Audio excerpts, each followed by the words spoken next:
Alright, so how is everyone doing this fine morning?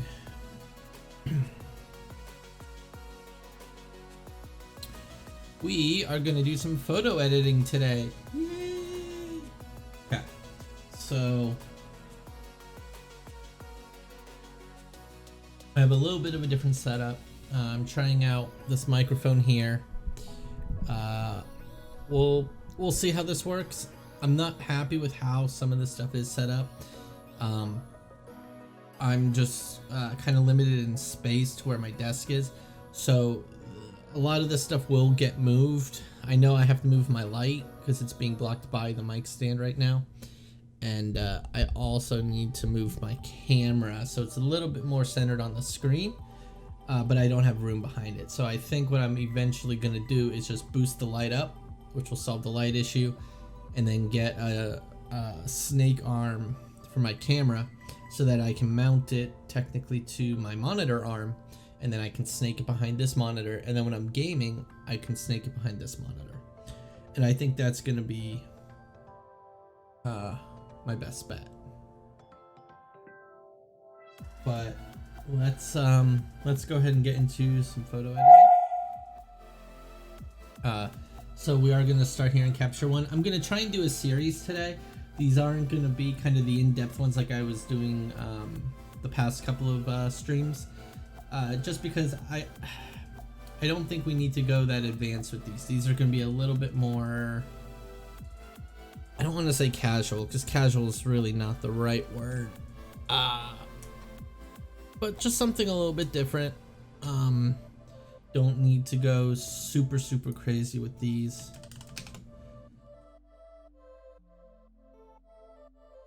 We don't need to go super crazy with these. So hopefully we can get through maybe 2 or 3 photos without going fully into them like I have been in the past with the previous ones.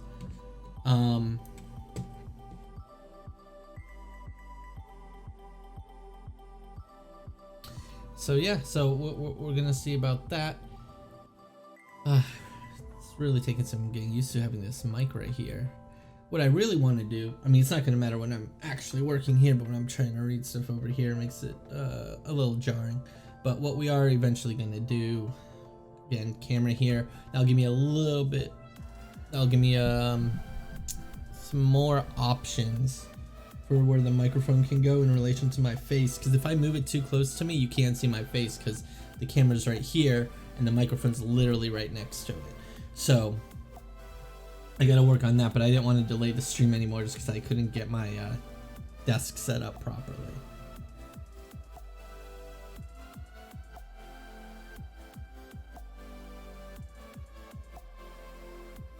And as always, feel free to ask questions as I go through this. I have no problem answering any questions that anyone has if I have the knowledge. If not, I'll look it up and try and help you out that way. Alright, so we're gonna go through some photos. We're gonna pick probably 3 out of this series of photos I did to edit. We could probably edit more from this set. This was actually a really good set. But we're just gonna do maybe 3 for right now, and then after that we will save some maybe for the next stream, or you know, whenever. So alright, so what we're gonna do is just cycle through, if I'm actually selected on the right window. We're gonna see what we like.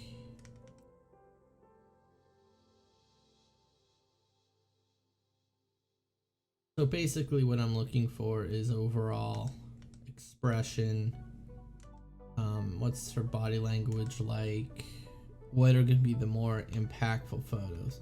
Like between these two, I like this one a lot, so we'll go and give that 1 star. And then these two, I don't know, I'm a sucker for, well, I like the smiling photos. Actually, you know what? If we go a serious one there, while I like that one, smiling one's really nice too. And then because this one's different, we'll go ahead and throw that one in there. Let's see here. That's leaning back against the wall, which gives kind of a casual look. But that kind of leaning forward one I like. Let's check. Sharpness is there. Alright, so between these two.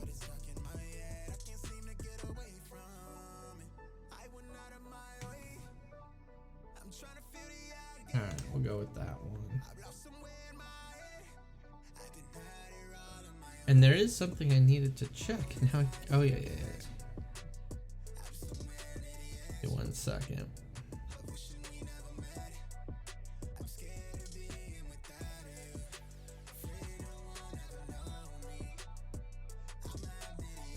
I need to put a little bit more side tone into my headphones. Just bear with me 1 second.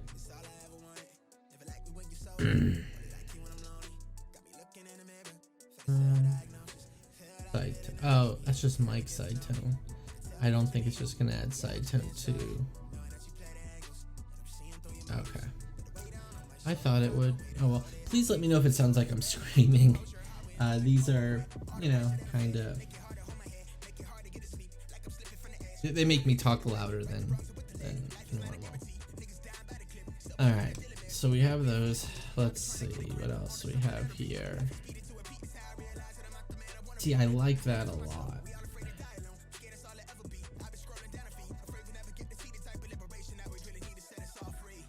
See, I like this too. I don't know. The eyes cut to the side. Yeah, I'm digging it. No.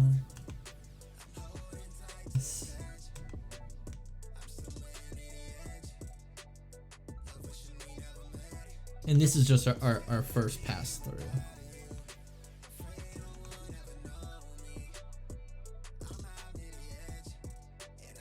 See here.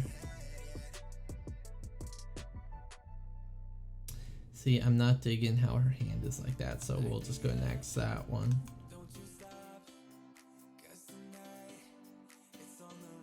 See, these with the body language. I like that and I like that. Don't like the smiling one there.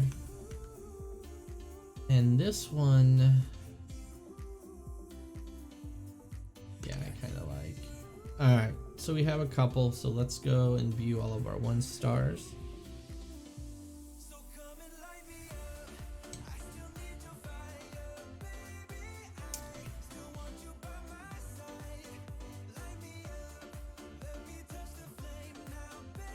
Alright, so it looks like we have 9.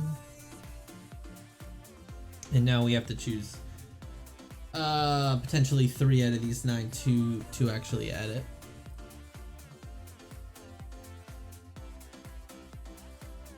Oh, let me see. A little bit more light.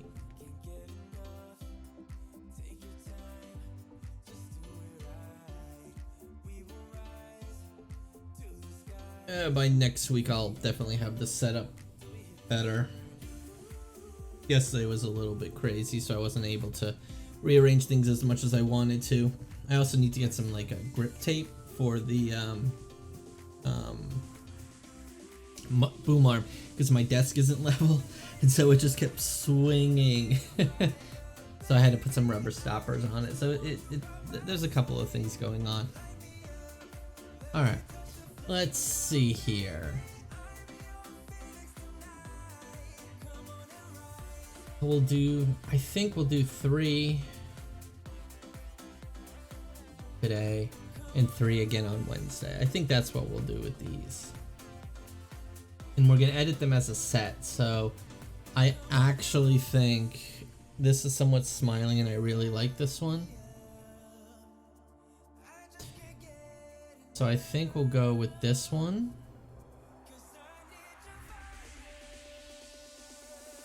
This one. Oops. Okay, why can I mark this one but not these?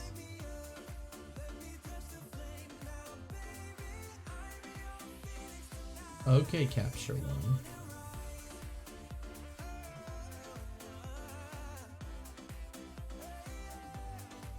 I'm gonna have to hotkey those, so it's a lot easier to do that. All right, so I think the way we'll go about this one, this one. Now we'll have to do some base adjustments on this one to bring it down to these levels before we do the editing, because we are going to try and get them all to look the same.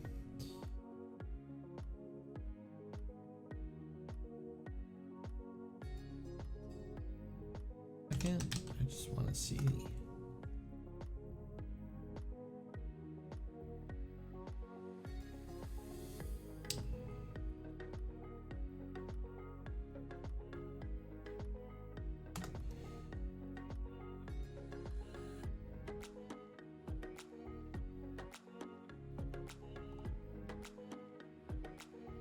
Alright, let's see what we can do here. Alright, let's shift our camera to the other side of the screen. That way we can get some more work done. Alright, so we're gonna go there and then we'll choose our reds, so we know which 3 we're gonna be working on today. So we're gonna start with this one and we're going to normalize the levels. We're gonna reset just to make sure there is nothing on it. So I'm thinking this was kind of a test shot just because it is a little bit brighter than these other 2, which usually means it was my test shot. However, sometimes the test shots do come out fairly nice, especially when you're working with someone who's used to modeling like she is. So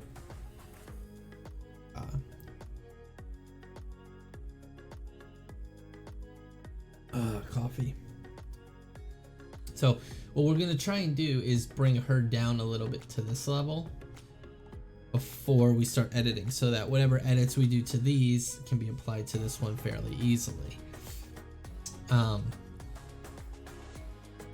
let's see here. Let's go to our exposure. Let's just pull down on the exposure, and that may be the biggest difference.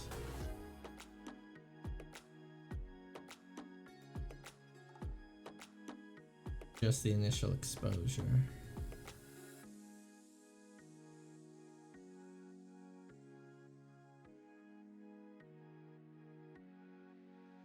Contrast down just a hair. Mainly looking at skin tones, and that actually looks fairly close to them all. I really gotta figure out how Capture One works a little bit more. I use it for the editing part, but not the displaying part, so it kinda... Alright, so on this one, we know we have to be about negative 0.85 on the initial exposure. And the only reason that's important is because we'll have to not... If we adjust exposure at all, we're gonna have to change it on these 2, because it won't match up. There's no way to kind of bake this in as the default.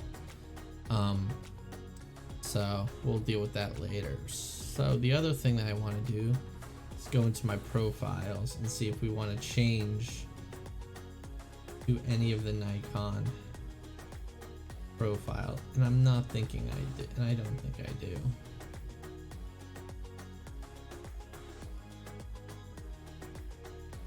I mean, we could start flat.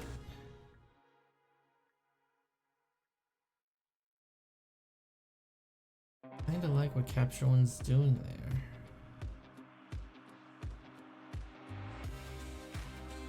But if we start flat, we might be able to get a little bit more detail into it. Oops. Early morning streams. Always. Alright. Let's see. Vivid, standard. Maybe neutral. Maybe not flat, but let's start neutral. See where we can go from there.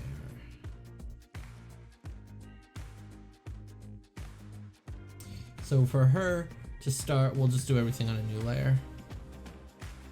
So we'll call this oops. So used to working on some different programs. We'll call this base adjustments. And that way we can kind of control it independently of everything else.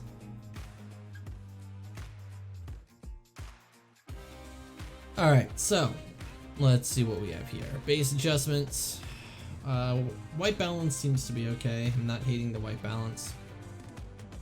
So we are going to pull the whites up a bit. Oh, we got one major step. After you create your layer, you need to fill the mask. Then what this will do is it will just fill the whole mask. Alright. Bring our whites up, which are just making the whites in the sky a little bit brighter. Lower our darks a bit.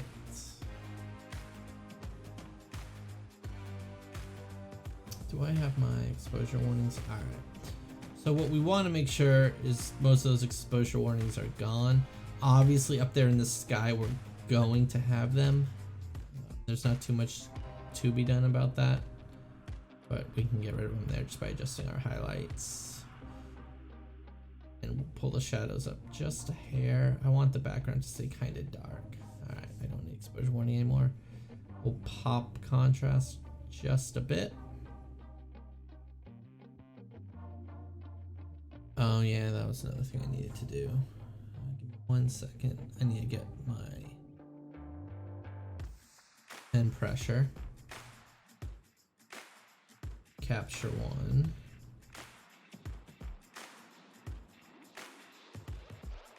Okay. So something I found out the other day was my pen pressure was not working in this program. And the reason for that is because I didn't have Windows Ink on. But now that I have Windows Ink on, you can see that I can now control, based on how much pressure I put down, the size of my brush. And I couldn't do that before, and it was driving me insane. I also think it's what's affecting the reset. That, or they just got rid of the reset entirely. Anyway, alright, so before, like that, this is just some base adjustments. And then let's go, I don't think we need clarity. Her skin is fairly even. I don't think we're gonna mess with her skin too much here in Capture One. Let's see if we add a bit of brightness. No, the brightness down. Maybe a hint of brightness. If we pull our blacks down a little bit more.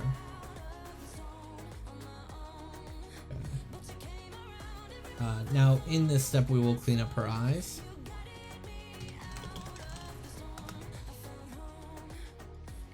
Because I do think her eyes are being affected, and it's just easier to potentially clean them up here because we can adjust the color. So what we are going to do is paint. Oops. M, so we can actually see the mass. Auto mask is on it. Oh no, it's not. Blow it. 10. Okay. That should be good enough. We're just gonna try and pull a little red out of the eyes. So I do a mask selection of the eye, and then what we will do is we'll erase it from the pupils and the iris. Because we don't want any color coming out of the eye.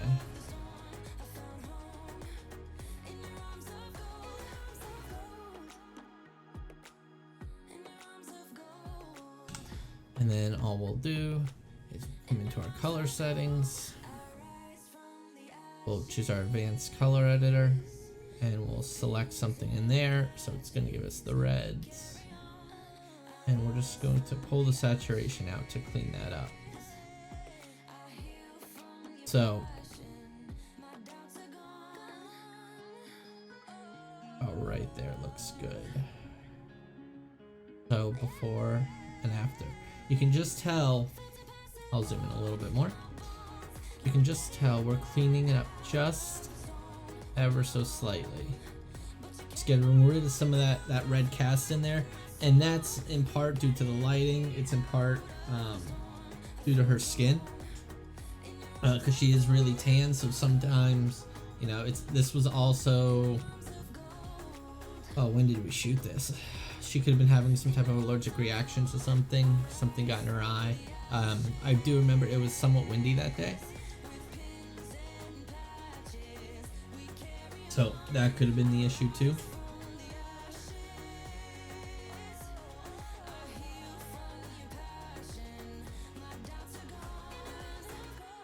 And then let's go back to our base adjustments. I do think I'm gonna brighten the image up just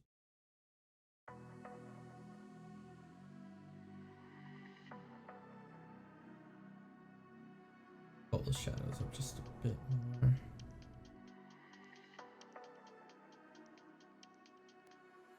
A little bit more contrast. All right, so I think this is actually fairly good to now starting to Photoshop to start some of the more intensive cleanup stuff. So what we're going to do is we're going to copy all of our adjustments. We're going to select these two and we're going to paste it. Now, obviously,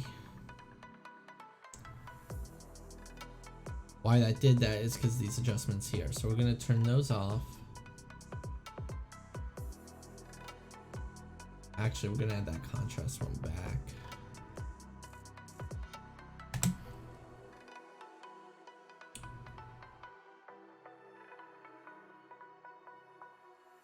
Is there some keyboard? Hold on.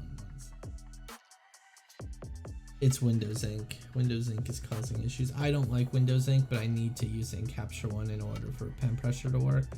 Give me 1 second.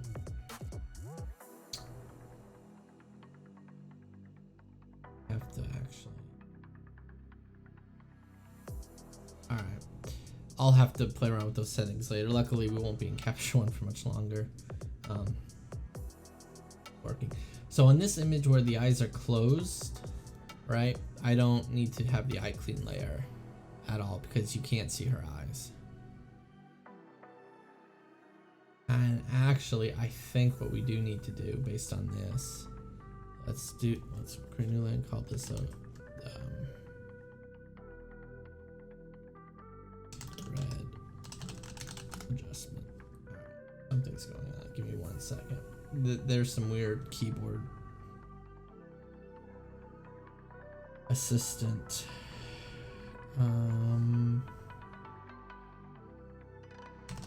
Windows Ink setting.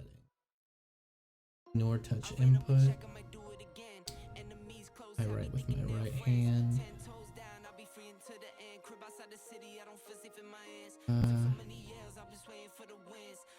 Only tab mode. I think that's what the issue was. Ugh.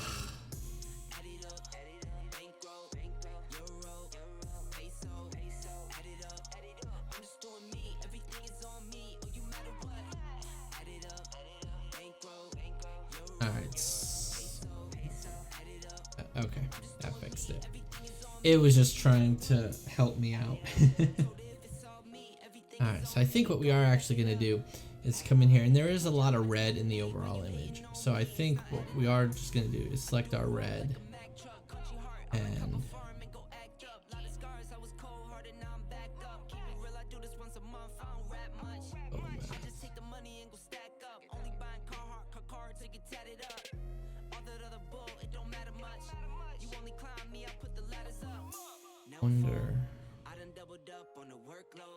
I think I fell in love with the bankroll. Pray up, get money, then we lay low. Add it up, bankroll, euro, peso, add it up. I'm just doing me, everything is on me. Oh, you matter what? Add it up, bankroll, euro. All right. Add it up. I'm just doing me, everything is on me. Oh, you matter what? Let me see if I can't just.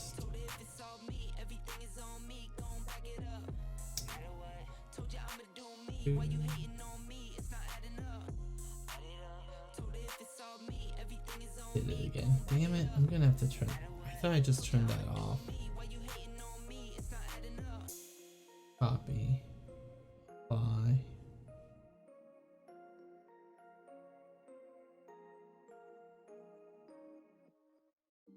Second base adjustment.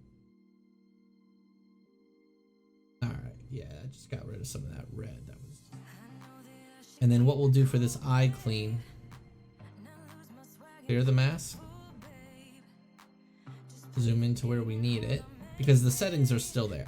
The settings are still preserved on that layer. And then we're just gonna brush it where we need it to go. And I'm actually gonna turn off Windows Ink on this for now. And I'll deal with the settings later, because sometimes these tablet settings are different.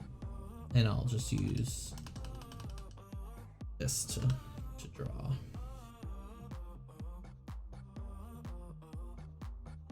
Anyway, if you don't have a pressure tablet, you'd have to use the bracket keys like this anyway.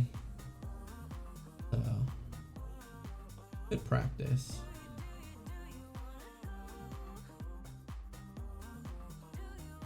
So this is just supposed to affect the whites of the eyes. So before and after. It's just a subtle change, but it can make the world of difference from making her eyes look cloudy to look nice and clear.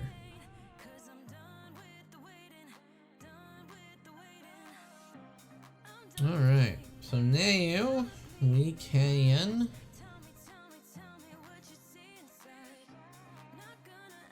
that looks good. That's looking good. That's looking pretty good.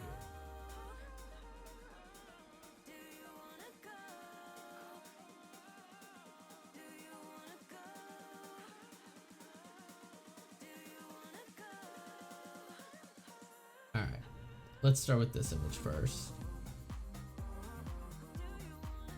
Actually, let's just export all three. We know we're going to be working with them. We'll export variants. Let's export them to photography, photo edits, output. SD 16-bit, Adobe RGB. Export. So this should export and then open them right up in Photoshop. Alright. We'll close our Nick. And then just to free up memory, we'll close Capture One. Alright, so we'll edit these one at a time. Close you, close you. Okay. So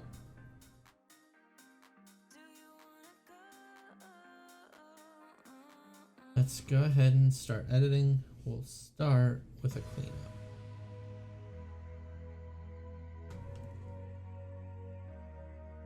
So this, we're just going to clean up her skin, clean up the background, clean up her clothing if need be.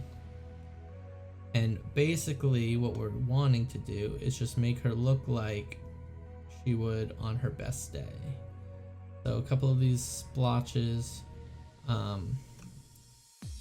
had a pimple or something right here, which I know doesn't normally have. So we're just gonna clean that area up. These little marks right here.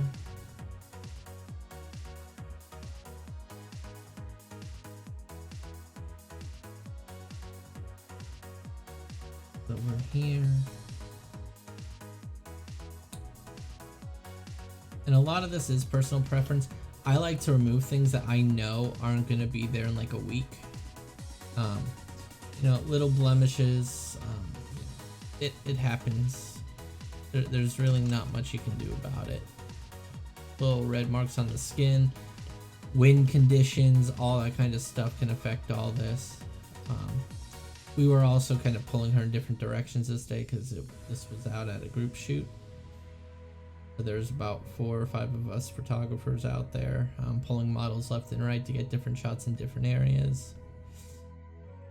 So, you know, one area was a bit windy, get a little bit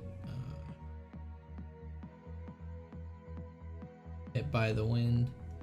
Of course, this is in Florida, so it wasn't, you know, cold wind, which is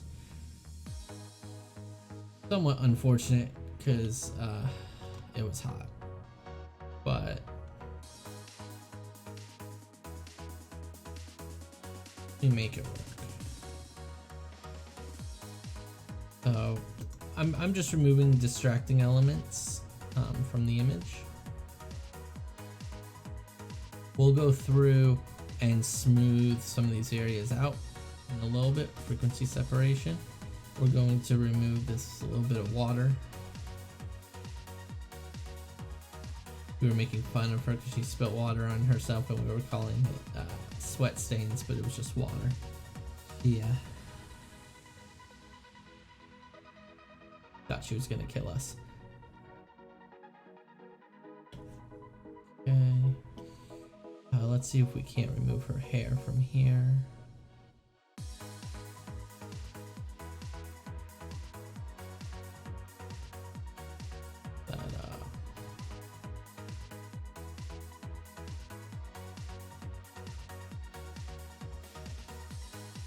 Clean the hair up there. And then we'll use spot healing on the hair up here. Doing pretty good so far on the cleanup. So if I show the before and after, we're just kind of cleaning the skin up, making it look as good as it possibly can, based on how it should look. What's funny is sometimes in real life your eyes don't even see some of these things. If I smooth out that shadow.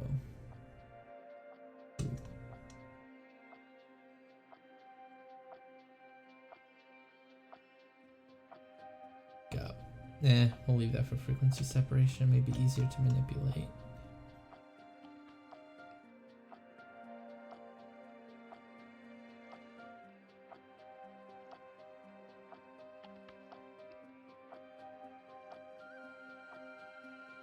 Alright, so that's her. So that's just a quick cleanup on her. Now we're going to do a quick cleanup on the background. So there's a couple of areas on here. I want to clean up this pillar. These little white spots right here. I think I'm going to fill in this white spot right here. And then we'll do her hair after. So we'll call this one background clean. And this, we're going to use a combination of the healing brush, spot healing brush, and the clone stamp, because this background is so blurry. The clone stamp can give us some better results without you being able to tell. So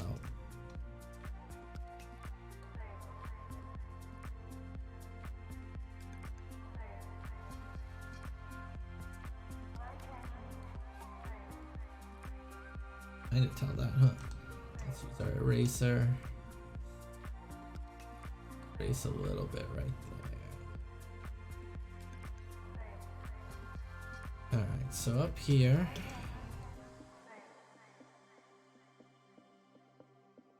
I want a clone copy, or let's just use.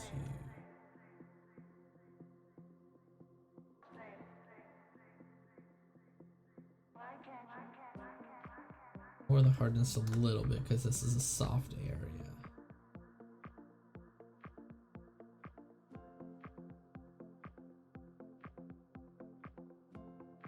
So what you want to do sometimes also is lift the mouse up, because then what it does is it solidifies what you just did.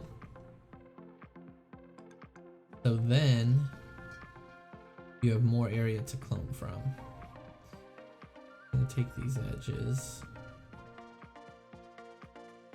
and then we'll take this top edge here.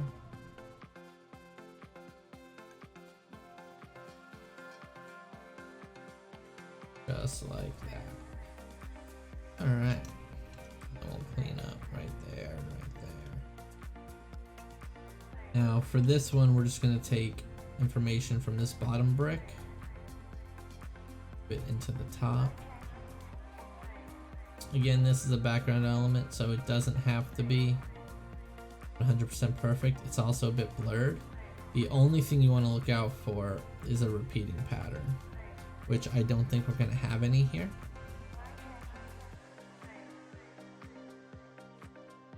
because it's just so blurred out. But what we can do is even clean up some of these rough brick lines.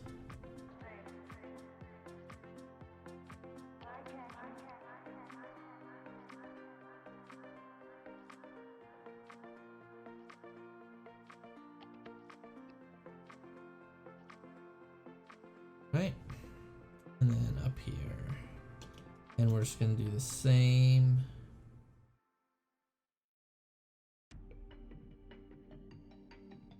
And there's a bunch of different ways. There may be a few faster ways. This is just the way I'm used to doing it. Eventually I'll find a different way of doing it, but I mean, sometimes I'll do a selection, so I'll select that brick, move it up, and then just try and blend it in.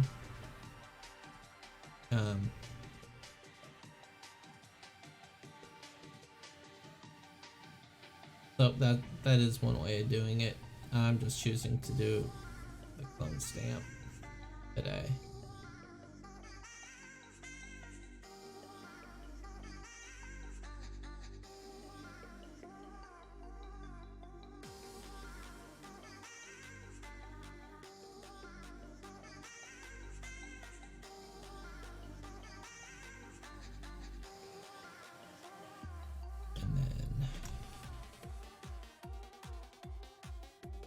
And also, what's good about the clone stamp is it's a direct selection. So you're literally copying it one piece to another.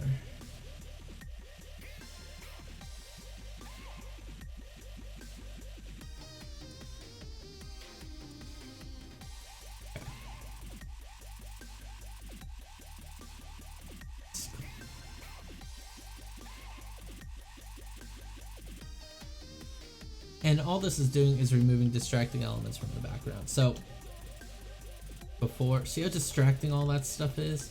There's just no need for it to be there. Obviously it's the natural part of the column, it's an old column, it's weathered, but there's just no reason for it to be there, okay? Same thing with some of these spots up here in the trees. Like this spot doesn't need to be there, I don't think.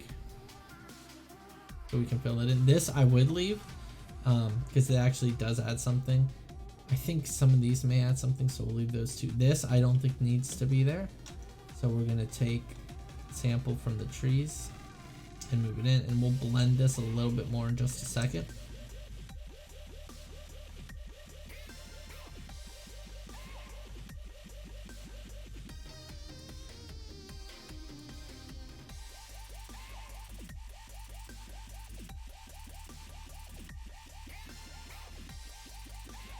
And because it's kind of a mushy hodgepodge, as long as you can kind of preserve that look, no one will ever know that I did anything there.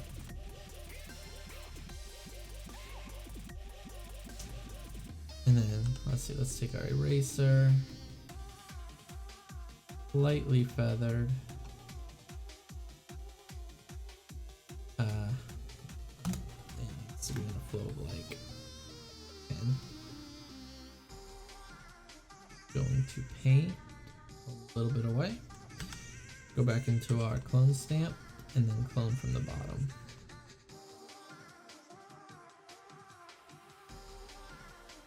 Create kind of a tree line. Come and paint this back.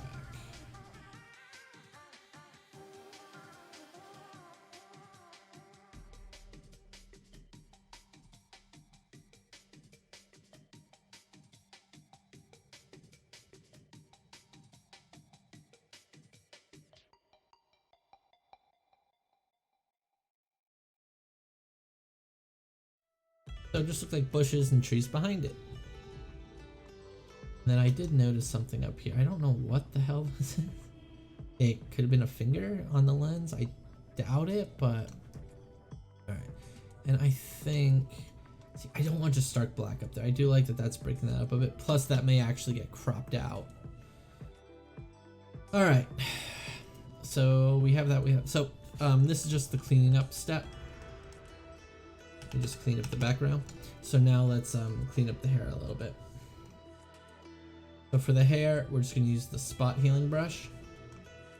And all we're going to try and take care of is some of these crosshairs. Again, this isn't a beauty image, so we're not going to try and remove and make the hair perfect. Otherwise, we will try to do it on set or on the location, which how windy it was at this location on this day, that would have been very, very difficult.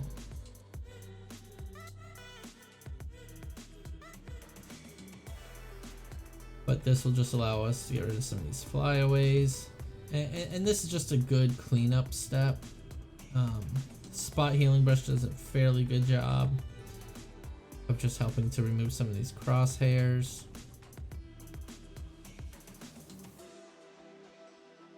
And, you know, it doesn't have to be perfect.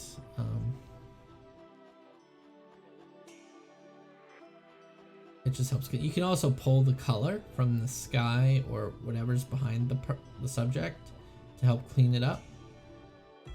If you want to go that route. I just tend to like to use this, or I'll use frequency separation because it blurs the hair into nothingness. And you can remove it from the texture layer very easily. Like that. So like up here is giving me some issues, so I'm gonna do a different method for that. I'm gonna try not to dawdle and stay on one area for too long. And again, this isn't one of those images that the hair has to be fully perfect, but I do want it a little bit cleaner.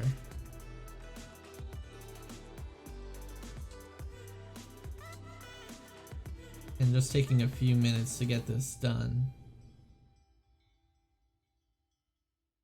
can make a world of difference.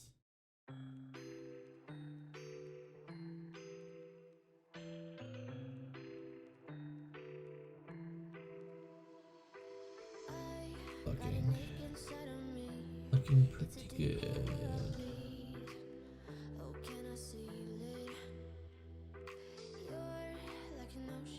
Nope, that ain't gonna work. Alright, so we'll deal with that later. And a lot of this is just trial and error, figuring out what will work with what.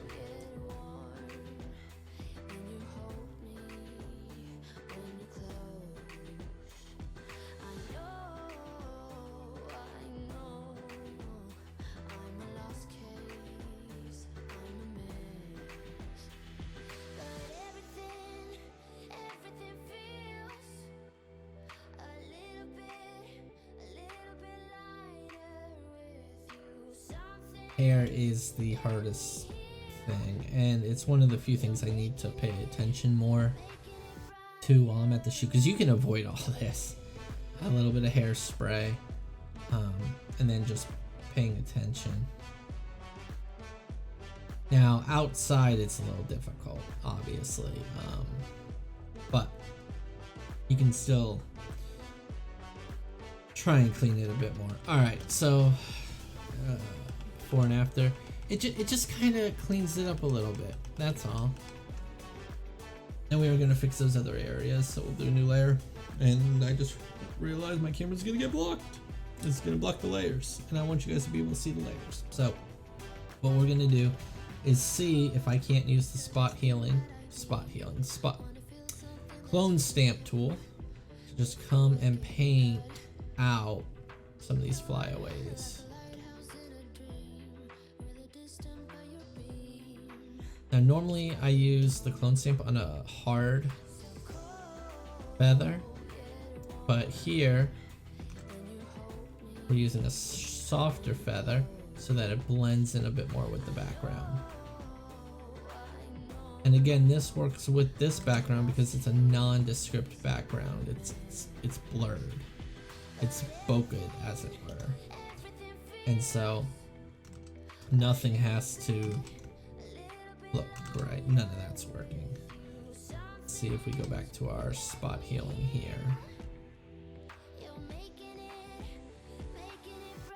Okay.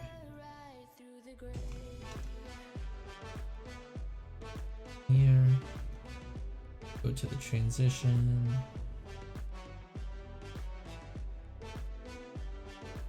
Out a little bit.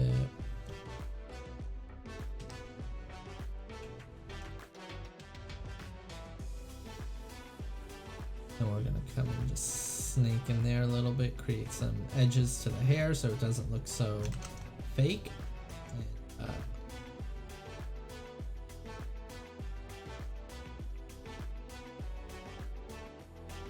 clean some of this up.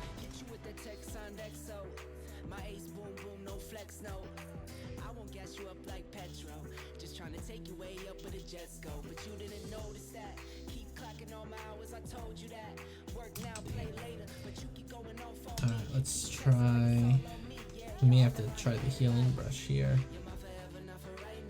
There's just a ton of gradients going on. Alright, let's go to our healing brush. Let's see. Just to blend the background in a little bit more. Let's use, so we'll use our clone stamp first. Get the hair out where we want it out. Knowing we have some edges and stuff we have to take care of. And then we'll take our healing brush and just blend the edges. Like so. Because sometimes it just doesn't work.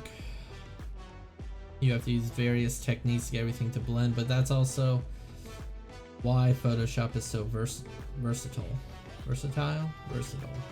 because we can do that. We can, oops, brushes.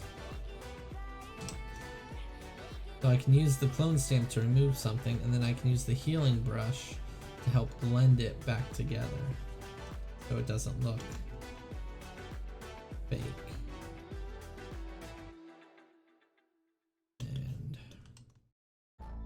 Down here is just sticking out to me.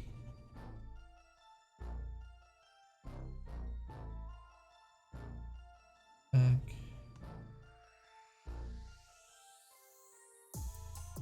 Alright, so now if we come up here, we'll do the same thing.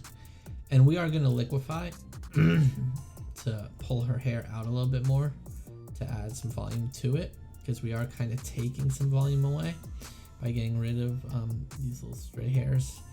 But these are stragglers. I don't necessarily like how they look, but we can add and so here what we're going to do is try and pull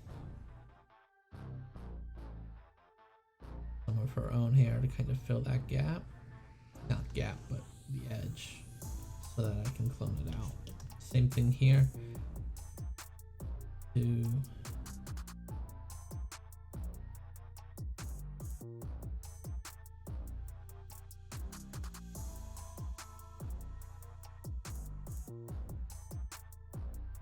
Take our healing brush.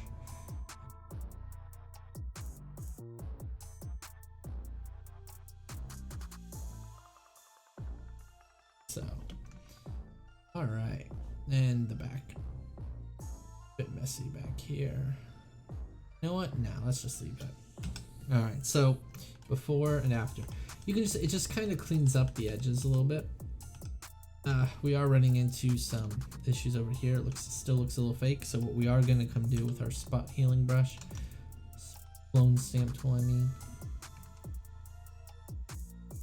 feather it all the way, which I don't usually do.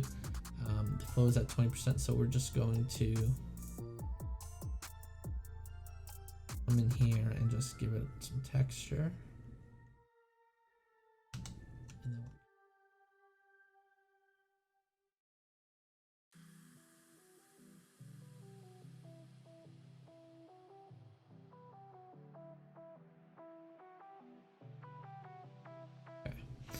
just helps break that up a little bit.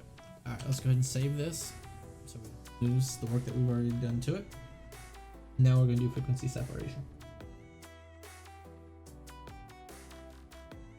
Now we are going to try something different with this frequency separation and see how that works. So we're going to do my frequency separation trick. where I go image, duplicate. We duplicate the image to a new, flatten it, and then we're gonna run my frequency separation.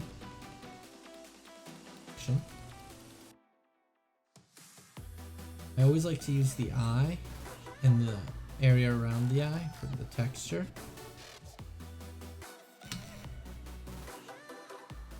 And I think we're good right there. And 6, 5. Yeah, 5 is good. Alright. So we're gonna try something. I'm just gonna duplicate this layer. We're gonna go to Filter, Anthropics, Portrait Pro. This is a plugin, and we'll see if it does what I want it to do. It should help us to just quickly and easily smooth the skin, since that's what the plugin is designed to do. And we're going to see how that works in the grand scheme of things, without making things look too fake.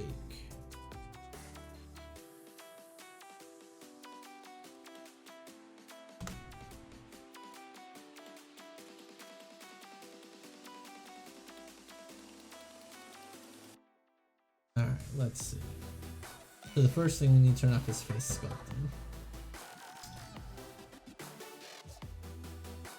We'll leave everything else on.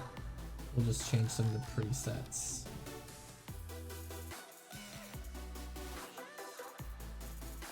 So let's go to skin smoothing.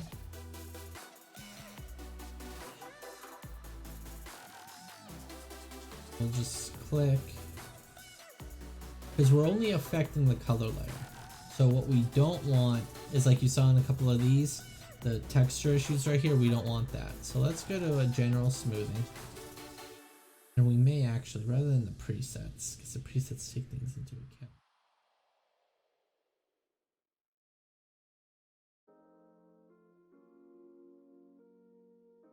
Around the eyes, so let's get rid of those. Pores around the eyes, we can remove some of the shine.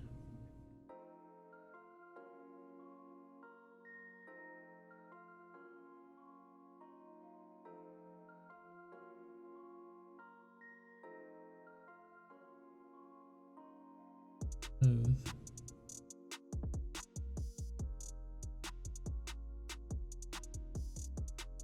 That's smoothing, adding a texture. Yes, it is. Let's not do that. Let's see.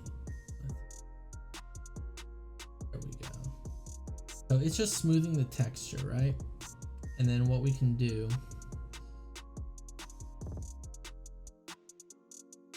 make sure we remove anything that's kind of adding texture, because this plugin is supposed to preserve texture. And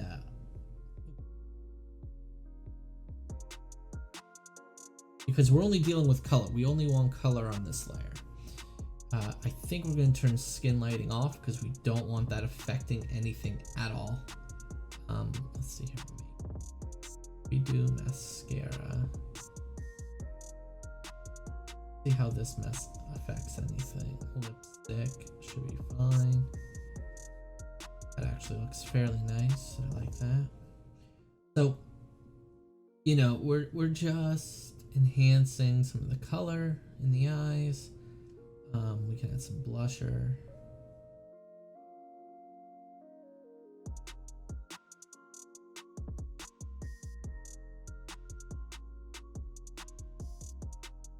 Again, we're only affecting color layer. Let's actually do like what it's doing with the eyes, but I think it's manipulating the size of the eye, and we'll manipulate that by hand.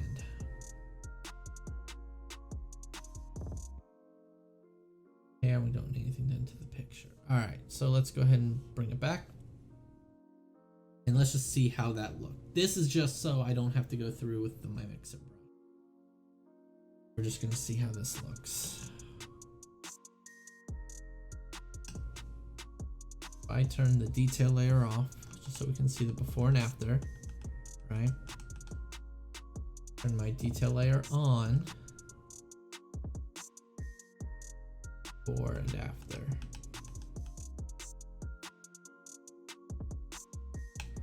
That did a really good job. And then we knock it down to about 50%. So now it just automatically smoothed all that stuff out. There's still a couple of areas we're gonna have to smooth out down here. And we'll use the mixer brush for that in just a second. But I want to clean up some of the sharpened skin area now.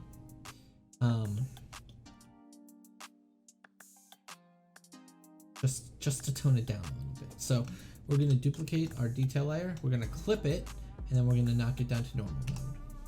And then this is a new trick I learned, so we're gonna see how this works. Where we use the mixer brush to blend the skin texture together, and it helps to reduce it. We're not removing it because we still want the texture on there, but we're just kind of removing the harshness of certain textures, like how harsh her cheek texture was here, because of a whole bunch of factors. So we are just blending it together. Is reducing it. It's kind of like blurring it, but it's a little bit more controlled. This should give us a fairly pleasing result. There are a couple of places on our skin that we're going to have to do a little bit more cleanup when we're done with this. Some things that I'm seeing right now, but that's okay. It's either that or it's my monitor.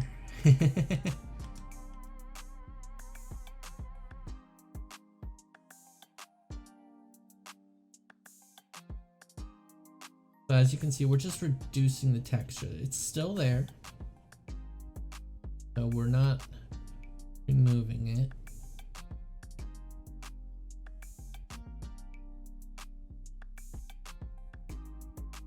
Just making it so it's not so harsh. And the reason this happens is because when we smooth the skin out behind the texture, some of the shadowing and stuff changed. Which caused some of this to be a bit more noticeable.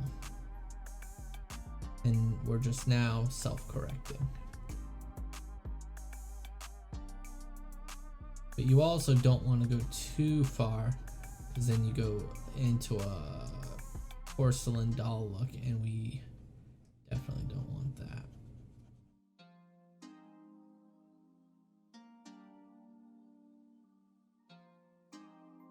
We're also going to really avoid the eyes, because I do like nice sharp eyes, and her eyes in here are nice and sharp.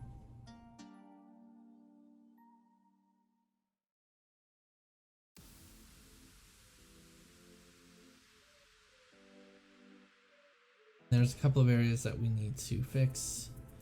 Let's go into the under nose area, which I have no idea what this is called. If anyone knows what the area underneath the nose is called, please let me know, because I have no freaking clue.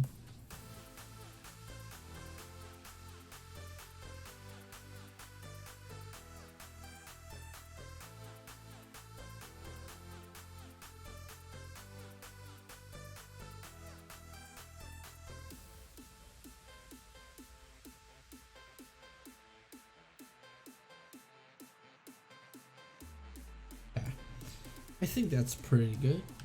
So we just reduced the harshness. We're gonna reduce some right here.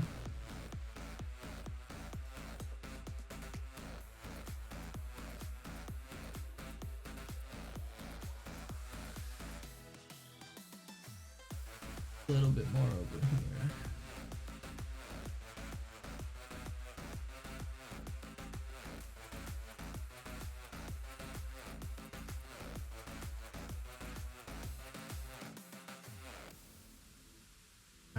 so then we're gonna turn those two off. That off, I know. And then we're gonna come onto our layer here, again with the mixer brush, and we're just going to smooth out some of these areas that Portrait Pro didn't take care of. The brush.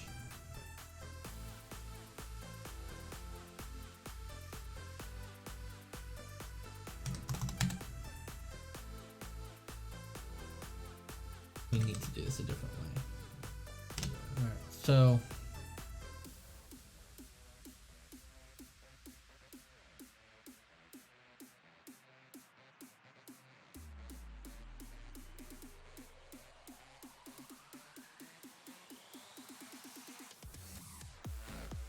we'll take these two layers, duplicate and merge. And now we will blend. There we go.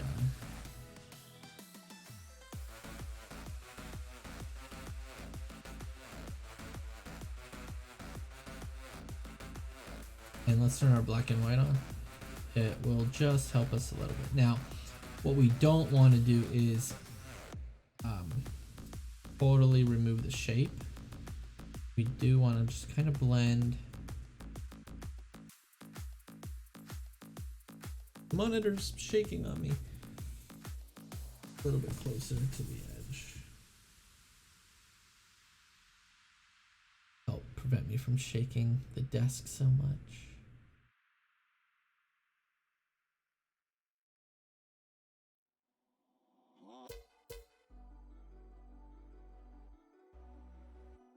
So now we're just smoothing some of the stuff out that Portrait Pro didn't get. You know, it's not a perfect program. And it's something new. I wanted to try. Eventually we'll see if it actually works. I know it's great for quick images when I'm doing something super quick. Especially if it's something for newsprint, because not a ton of details. Further away shots work very well with it too. It does have a lot of control, but I also never use it at 100%. It's always one of those that I use and then I reduce.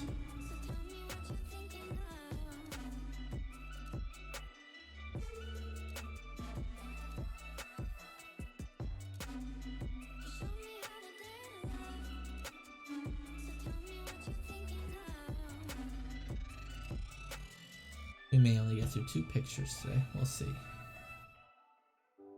I know my sister and her husband are coming over today.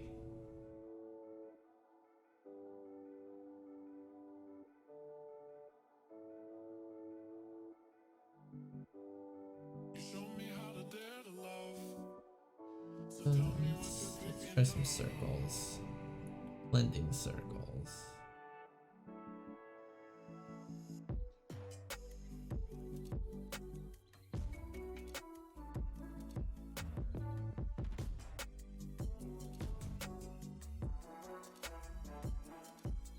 Change our viewing angle and distance.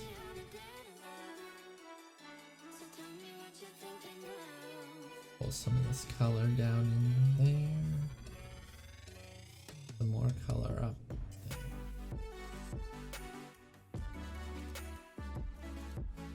Let's blend that.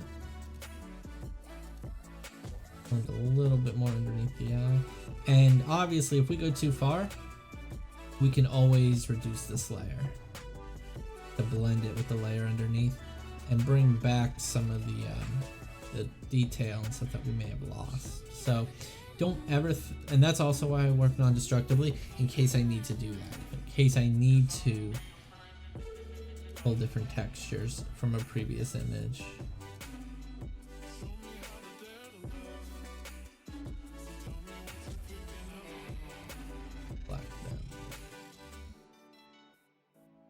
this nose, which I still don't know what it's called.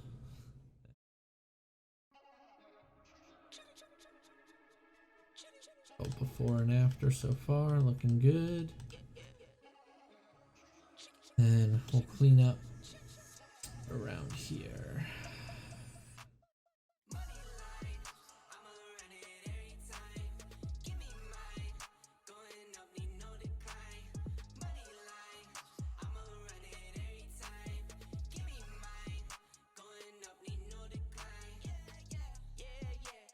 Yeah. Yeah.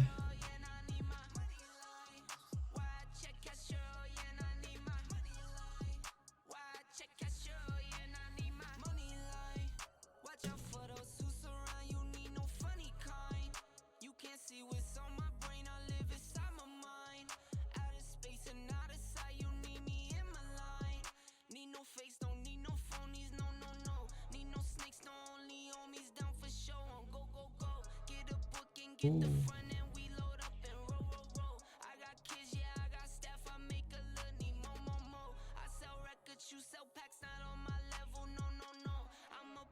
Chest area a little bit more.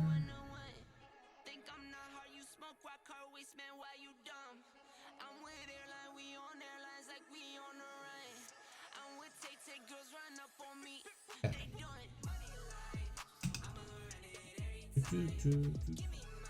Alright, so now if we before and after, you can just see we smoothed out a lot, right? So we turn our texture back on, and then our reduced texture, and then let's take that overlay one and just slowly bring it up.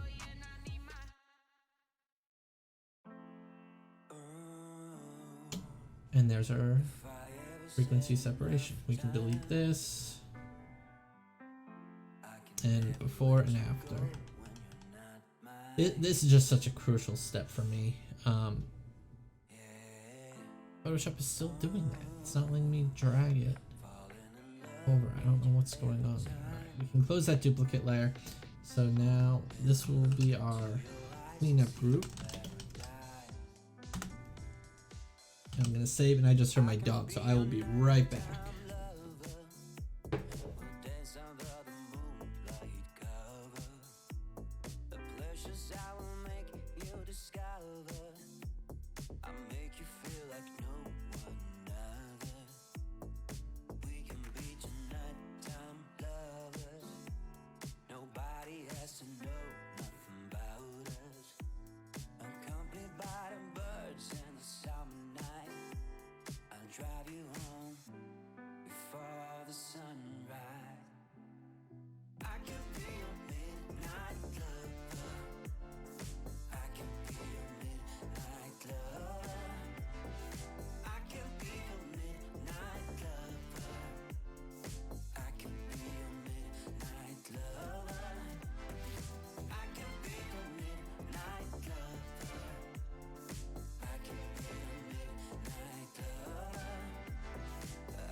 Okay.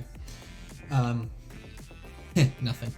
Alright, so now let's edit her eyes. So we're going to create. So I'm literally just going to select her eyes. Actually, you know what? No. Let's do another cleanup layer real quick. So here, what I'm now seeing. If we use our spot healing.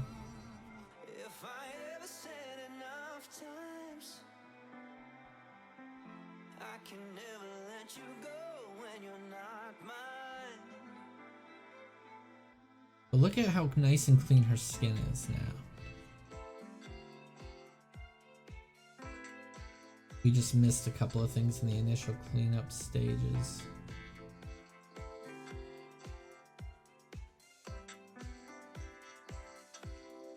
We can beat your nighttime.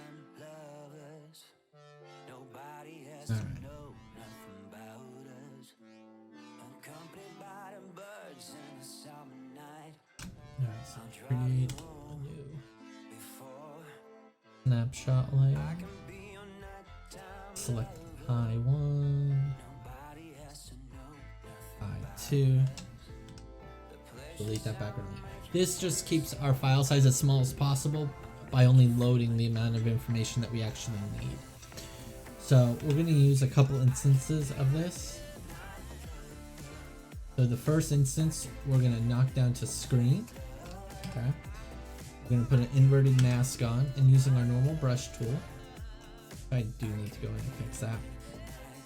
We're going to paint white over the whites of the eye. So what we're doing is we're using the images, what's already in the image, to brighten what's already in the image. This will give us a bit more realistic look, because we're just using existing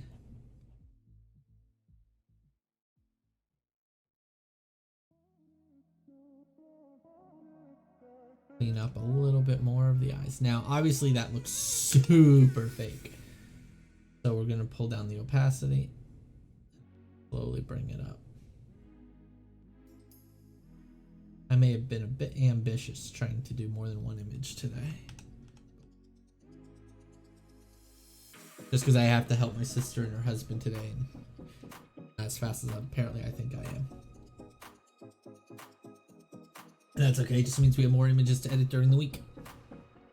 Alright, so that's step one. Step two, we'll use this one, and we're going to go color dodge.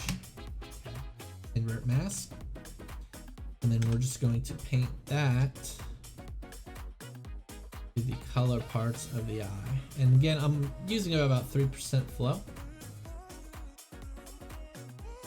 so I have a little bit more control over everything. And yes, this is going to make her eyes very neon.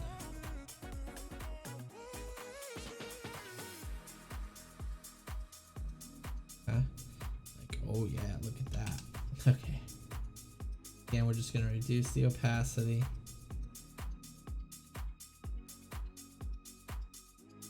Okay. And then the last one is we do a color burn, same thing, invert the mask. And this time we go around the edge, the dark parts. So edges right here. We'll go here into the center, darken that pupil. We'll darken a few lines here to add a little bit of texture to the eye, or bring back some texture into the eye, I should say. If you don't have a pressure tablet, make sure you're shrinking your brush for each of these. You don't want to make it too big. I can just control my brush size with pen pressure, so it's very important, your brush sizes, when you're dealing with minute details like this, because you don't want to go too crazy here. You want to just follow what's already existing. And so if your brush is too big, it can create things that are a little unnatural.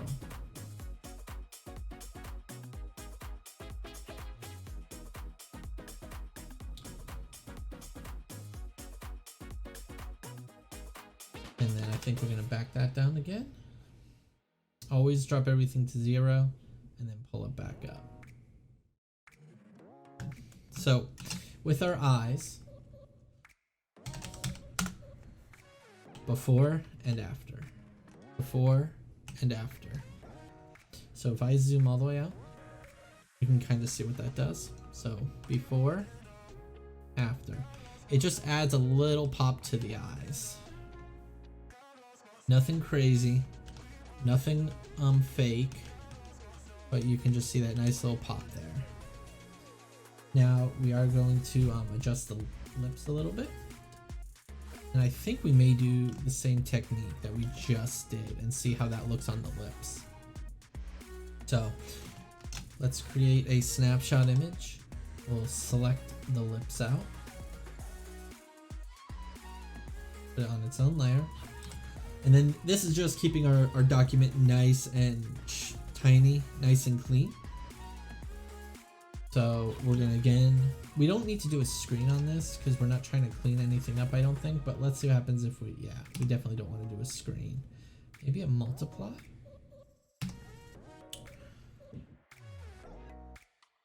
Let's see here. Let's do an inverted mask. Just paint a little bit into the darker. Do a couple of brush strokes. Okay. Don't hate that. Then let's throw this into color dodge. And this may not work. I haven't used this technique on the lips. I've only ever used it on the eyes because it works very well on the eyes. Yeah, I don't think it's gonna work here. Let's see. Oh, a little pop there. And then this will be a color burn. I think what we'll do with this one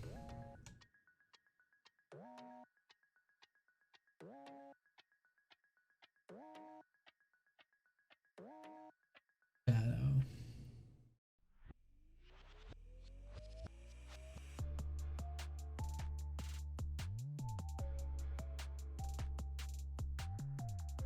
Then maybe add a little depth to the inside of the lip here.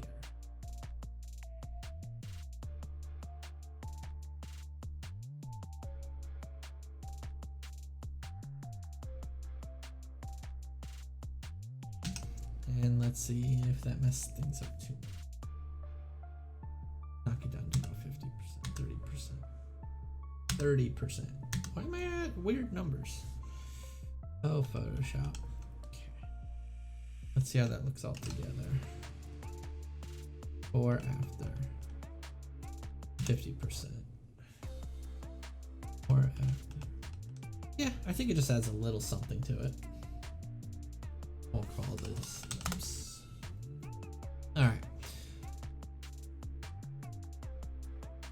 So now we'll do some general dodging and burning. Color. So this is where we started. And this is where we're at now. So doing pretty good, I think. Pretty good. And I do think this is sliding on me. Yeah, I'm definitely gonna have to get some stick grip for my microphone. It keeps moving as I have to paint on the desk. I need a sturdier desk is what I really need. But that's a discussion for another time. Alright, so dodge and burn. Let's go ahead and use my beauty retouch panel for it. Dodge and burn. Ooh, let's just get this. Sorry, I'm sorry, everyone.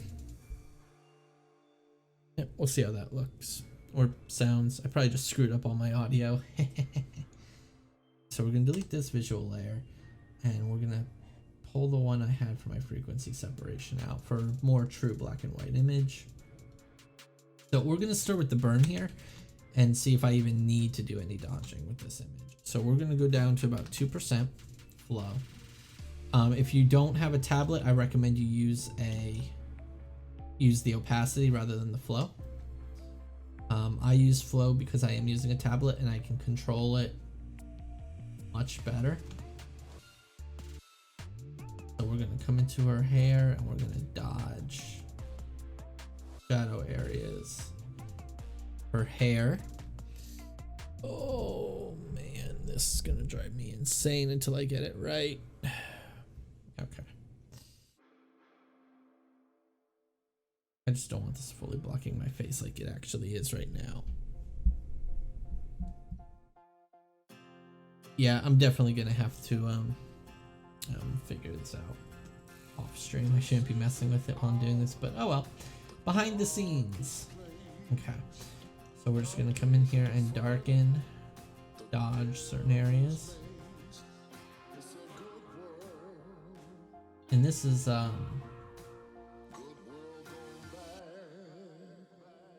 Bro dodge and burn, I think. Where were?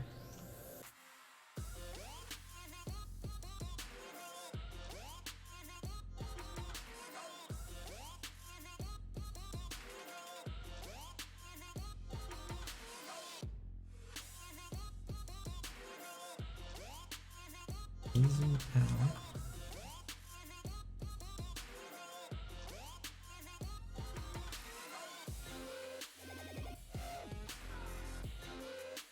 So we'll burn some of the clothing area.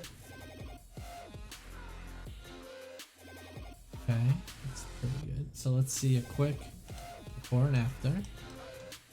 I don't know if we need to dodge, to be perfectly honest. Just because I know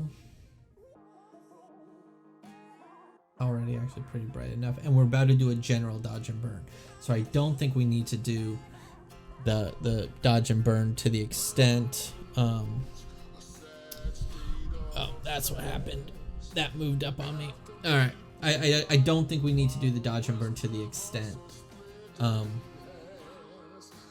fine tuning, but we'll keep this here just in case we do need it. So we are going to pull a curves layer in, pop it all the way up just so I can see. We'll call this general dodge. Open it up and we'll pull it out of all the shadow. I may even limit it a little bit more, just like that, so we're not hitting any shadow whatsoever. And then just kind of pop it just like that. Oh yeah, that's, look at that, that's beautiful. All right, and then we'll do a same thing, just down. We're gonna pull it out of the highlights.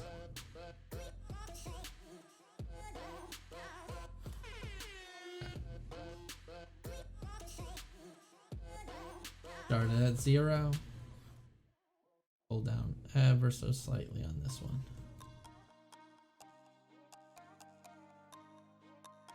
General burn. So if I turn this off right now, real quick, I may reduce that.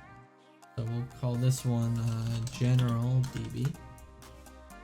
So before and after, this is just adding contrast to the image. That's all this is for, is to add contrast to the image. And then this was what I painted in, so I could target specific areas. And I think we are going to pull the opacity down on that. I'm liking that. And save. And now we'll do some color toning. We'll liquefy, we'll crop, and then we're done with this image. Oh, I'm gonna get this mic boom arm to work properly, I swear.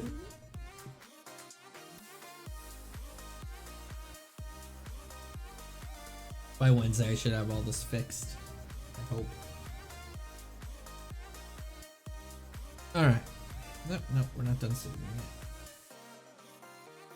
Now for color toning, I think we're going to use a tool I have called the Infinite Color Panel.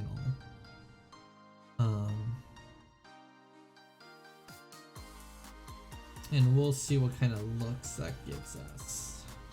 And now that I'm looking at this, I am noticing a bit of an issue in the background right here. So we're just going to take our healing brush and try and blend that, because it's just driving me nuts. And there's no right or wrong time to do any of this. You can do it in the first step, in the last step. I'm constantly looking at the image to see things I've already done, if I can see what I've already done. That way I can always go back and fix it. Alright, so let's just group all these things together, and we'll call this the retouch group. So this is where we started, this is where we ended up so far. And now we're going to use the Infinite Color Panel which just creates a whole bunch of just random color effects till we find one that we like.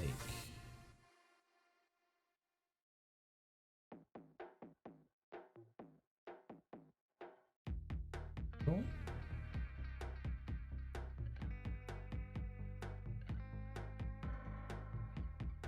And sometimes this is hit or miss. Actually, you know what? Let's do light.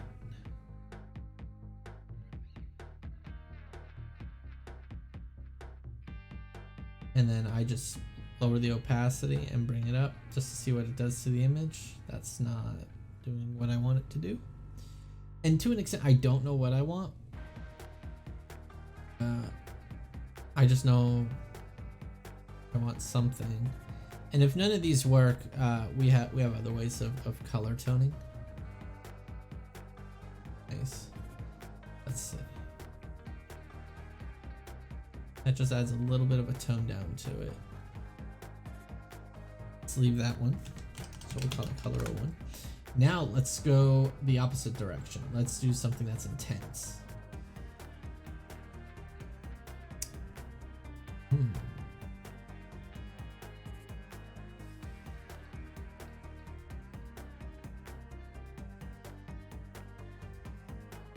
And again, I'm just taking that whole group, and I can manipulate each of those layers individually if I want.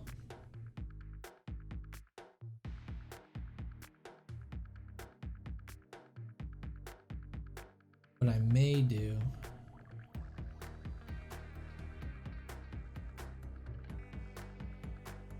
none of these are working for me except for this one, and that's only because it kind of darkened it a bit.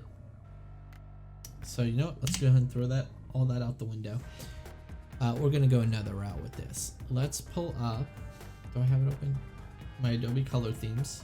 Let's switch over to swatches, and then we're gonna explore, and let's find sunset.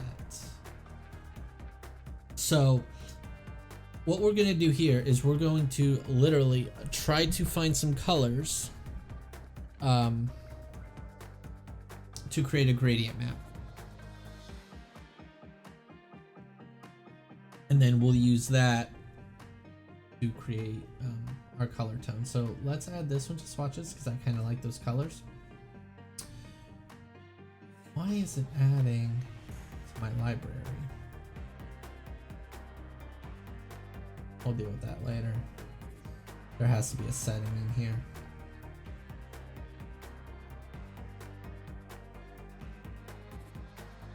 And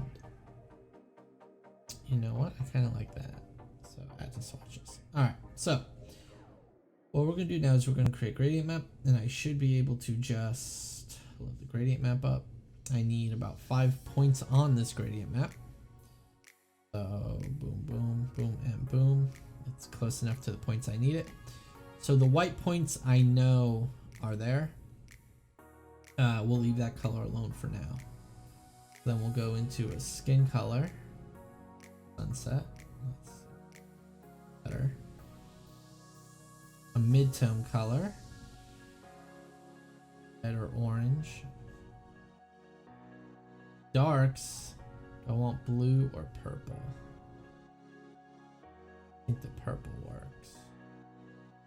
Oh no, let's see how we get with the blue. Bit of teal in there.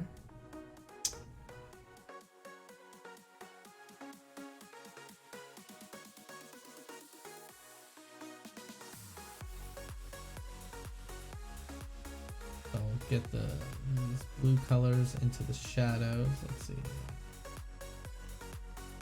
Now we'll keep it darker.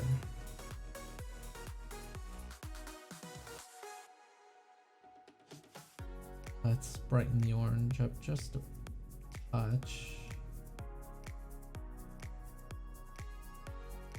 I know it looks weird now, but we're gonna it's gonna change here in a second. This needs to be a bit brighter.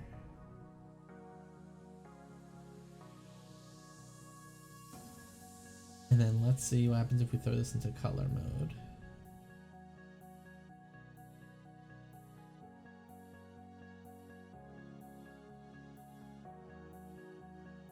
Okay, yep, I'm not liking any of that.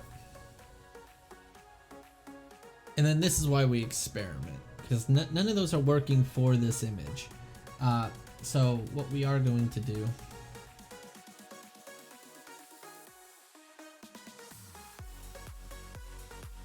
is use selective color and just play around with some things. So let's go into our neutrals, just play around and see if by playing we can find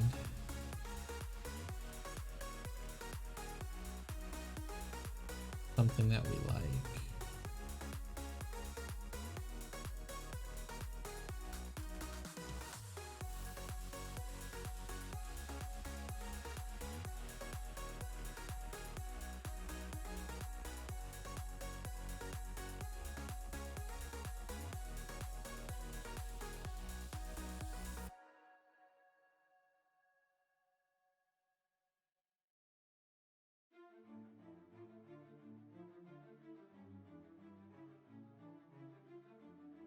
A little more.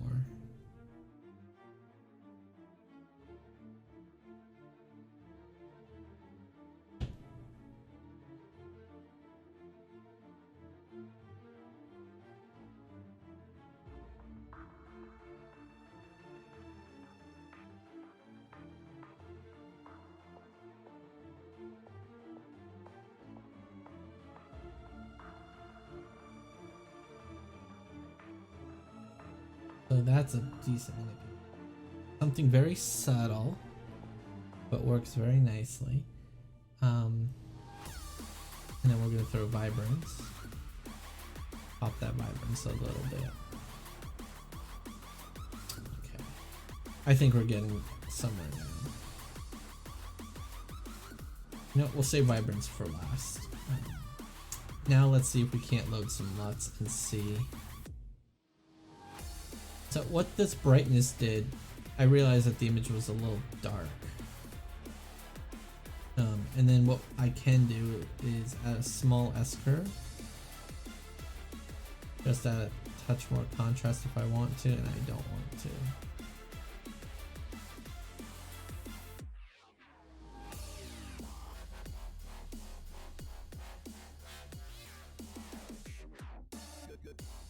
So, light, slight color tone. So I know there's this LUT series. Let me save this real quick before we do this. There's a series of LUTs that I found that work fairly well together. I saw it while watching a tutorial the other day, so let's see how it works on this image. It works fairly well on studio-based images. I don't know how it will work on this image that's kind of outside.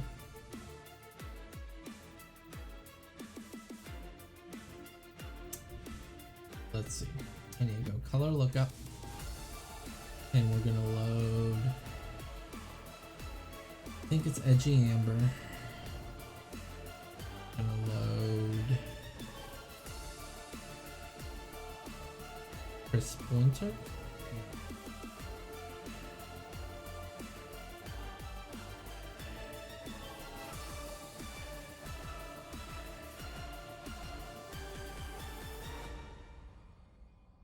It's Foggy Night.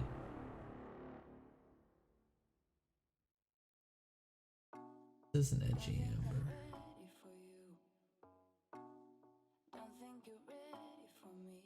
Oh, it's Edgy Amber. Foggy Night.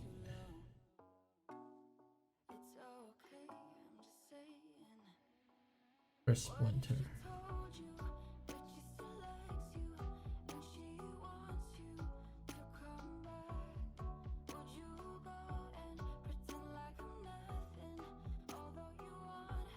Oh wait, maybe it's supposed to be in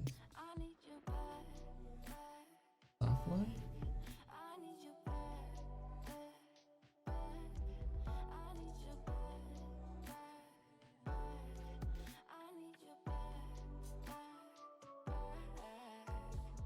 Nope.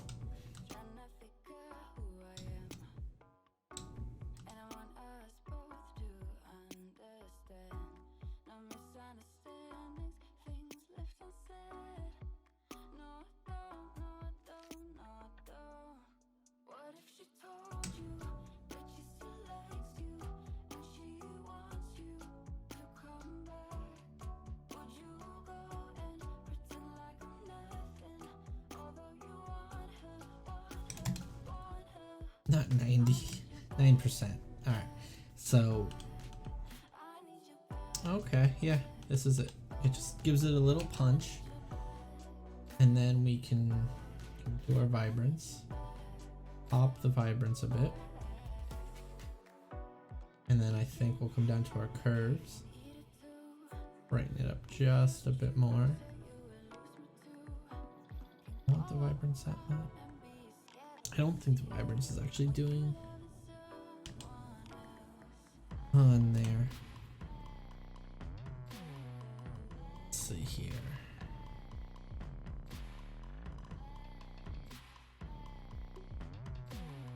Let's try a gradient.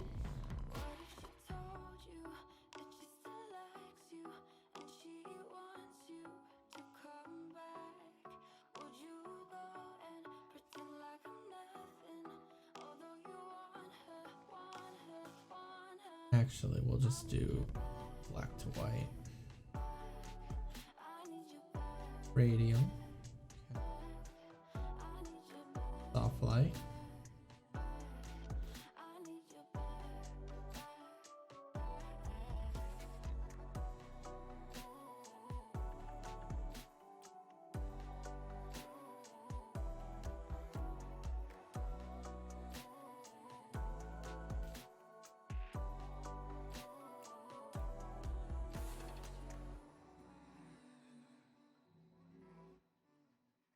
So this does flush out the contrast in her face ever so slightly. So what we are going to do is brightness contrast back in, invert the mask, color fill layer, we don't need it. Just going to paint at like a 10% flow. Her face. Just to pull some of that contrast back in. I think we're gonna add some color into the shadows, or we're going to change the background color because I am still seeing too much red.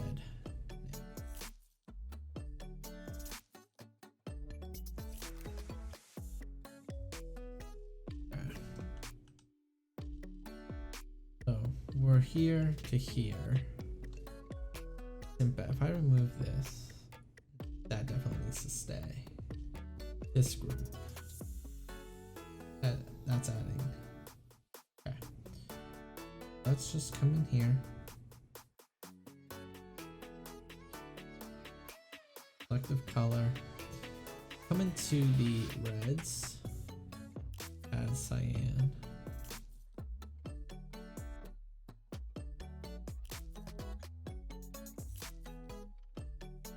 Actually, let's go into the yellows and let's take yellow out.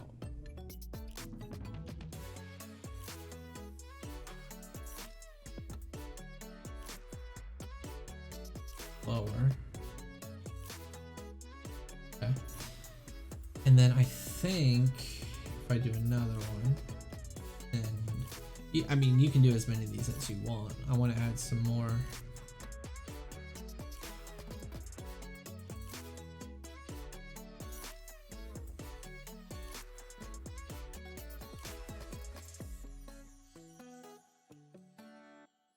Think what's happening. The background just has too much red in it.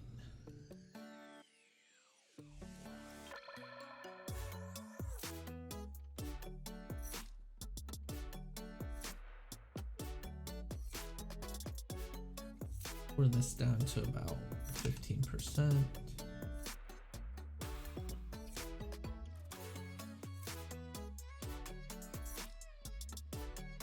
Let's see what happens if we take everything. Do a smart object real quick. And we'll run it through camera raw and adjust some coloring. Let's see how that looks. I think I can apply a setting to it that should look pretty good.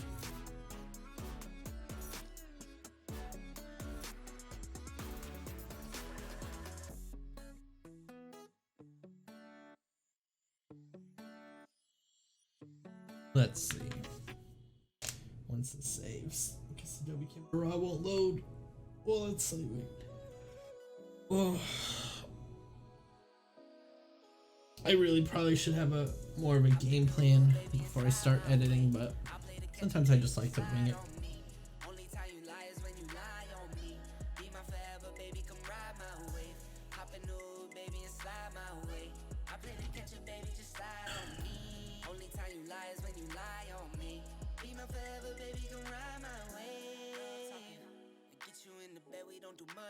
Alright, so camera raw filter.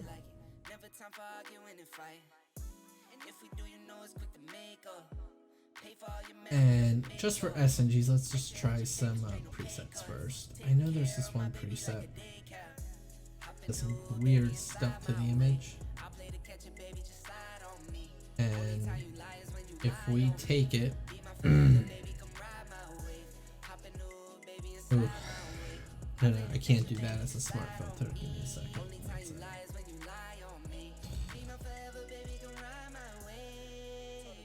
Everything down. Filter. Camera.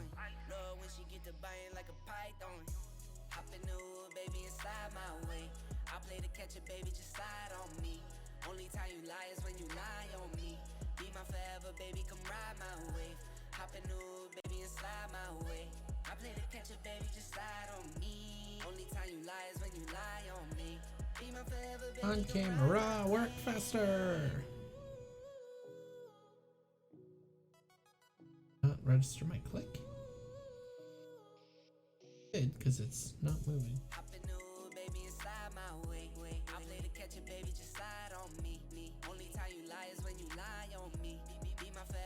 There we go.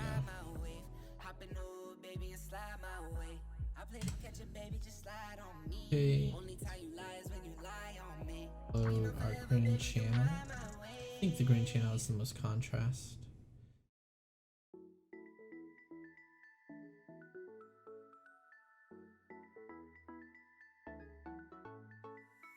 I've been waiting all my life for something. I've been down the darkest roads and up in the clouds, but I've always felt that something's missing. That was until I found you. So this should affect her skin. You came into my life and started a fire. Lower that to there. Touch the sky, oh, This is affecting the shadows. that you're my desire. Now all I have to do is to make you mine. 'Cause I know, and you know what we could be. Like a song, I like that. And then let's just try this again. Maybe it will give us something if I click it enough times. That we got some. will just give us that finishing element to the image.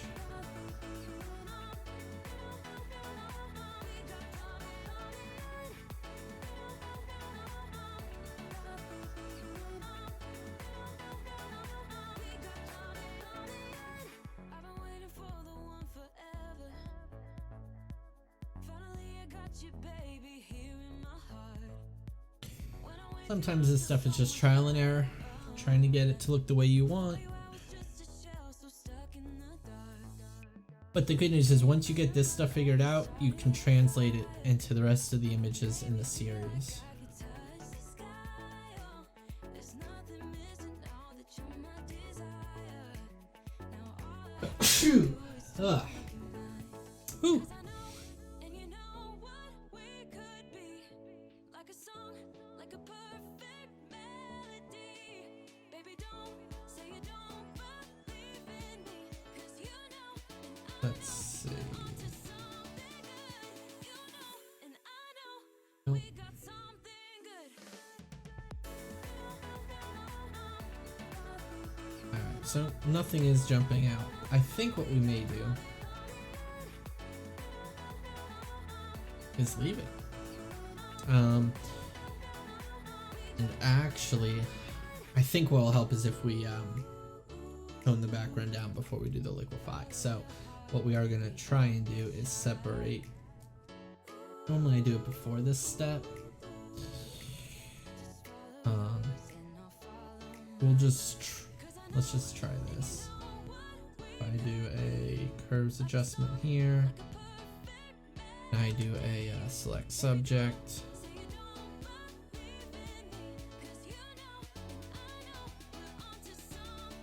Quickie. Mask. And then tone the background down a bit.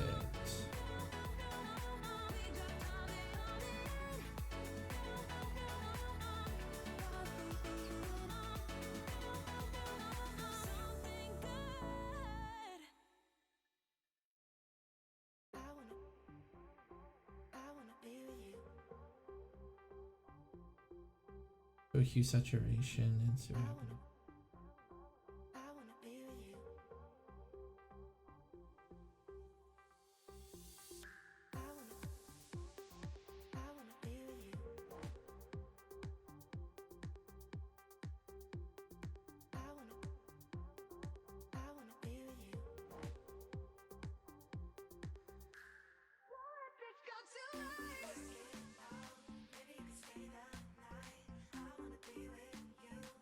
So, just manipulating the background a little bit, independent.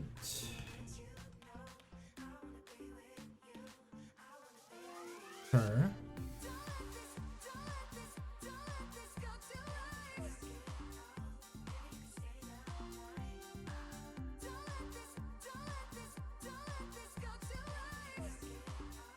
So I think what we need to do is after the retouch layer, right? Create a duplicate of that, bring it to the top, turn everything else on, bring back a part of the original, and I think that's it. About 34%.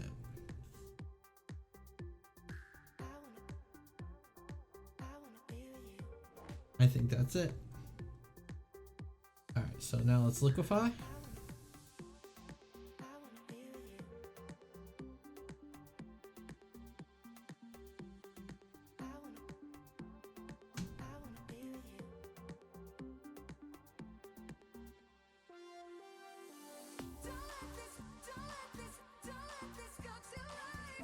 To pull here down a little bit, increase her neckline.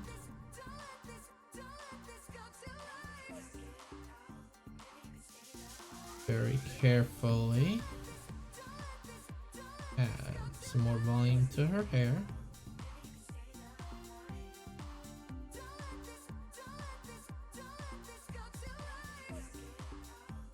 You have to be careful.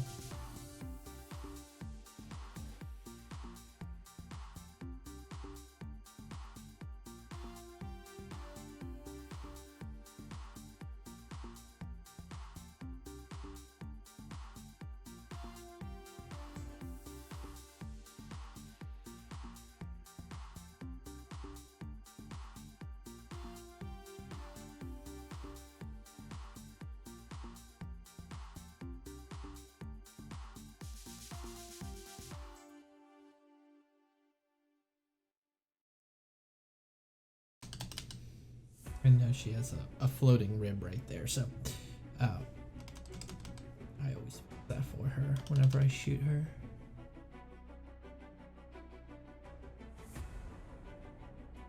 Alright. Look at that. Before, after. Just some light liquefying. And let's crop it a little bit. Let's see, what's a 5x7 crop look like? I put her eye on that line.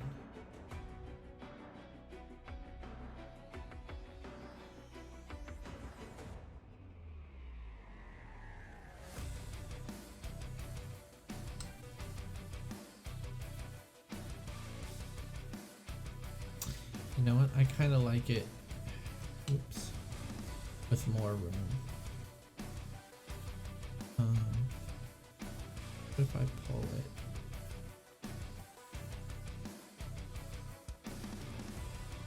Not crop it at all. Let's see, 8x10.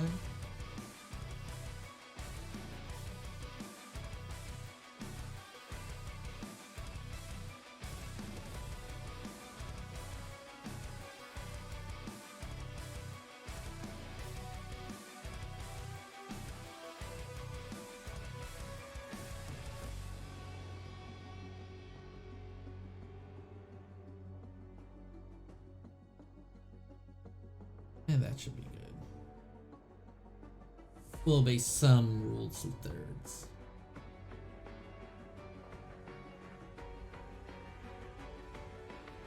And then we'll do some quick little touch-ups, just because of the crop.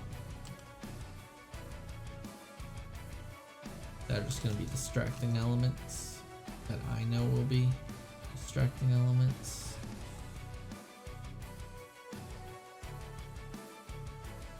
We'll leave her jacket the way it is because that's not going to affect anything. What we may do is a quick bottom to top gradient.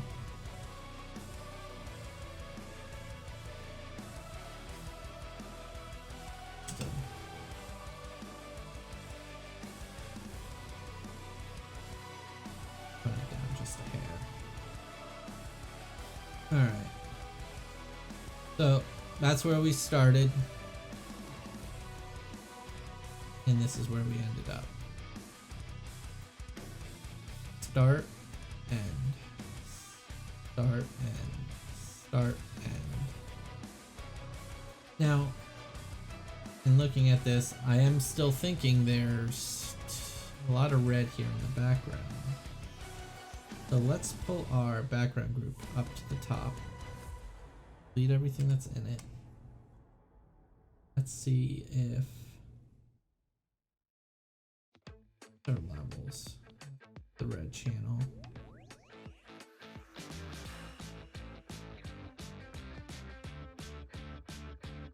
Pull some red out. Go into our blue channel and we pull some blue out. Actually, let's go into our green channel.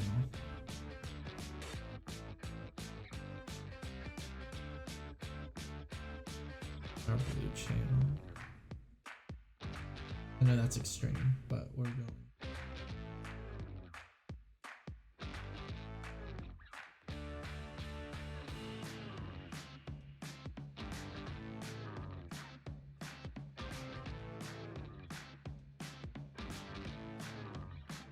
Because then she doesn't blend that well.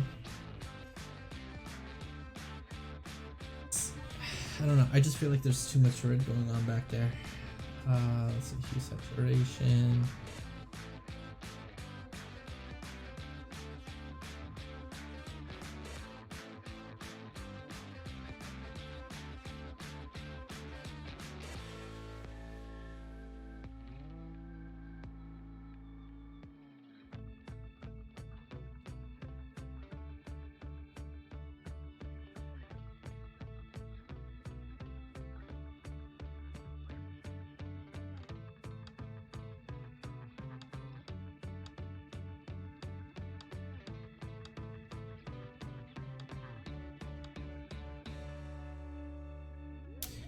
You know, I wonder if it's her skin color.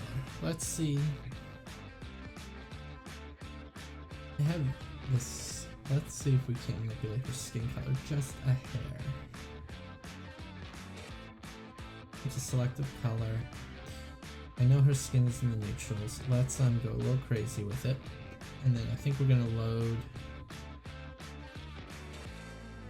red channel, which usually is where your skin color is.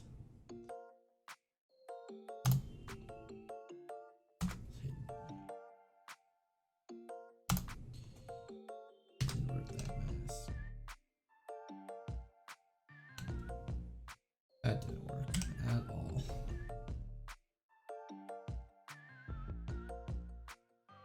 The red channel. Let's load onto a folder. Or we can manipulate a little bit more. Just so it's only affecting mostly her skin tone.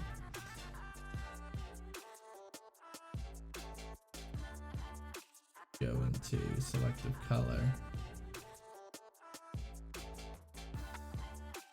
Yellow. Out some blues.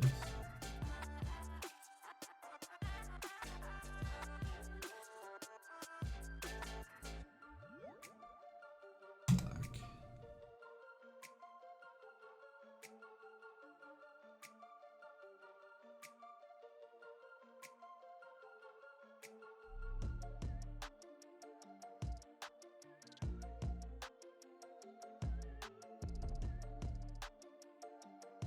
Pull out some more cyan.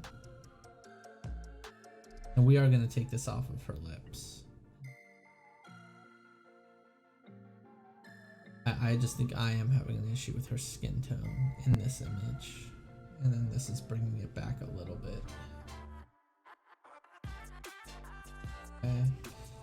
And then let's see if we do a little curves adjusting.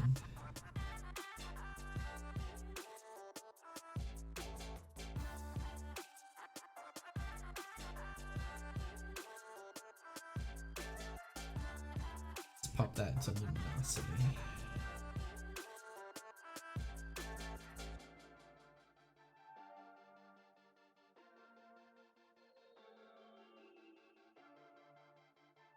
To the oh yeah, black goes out.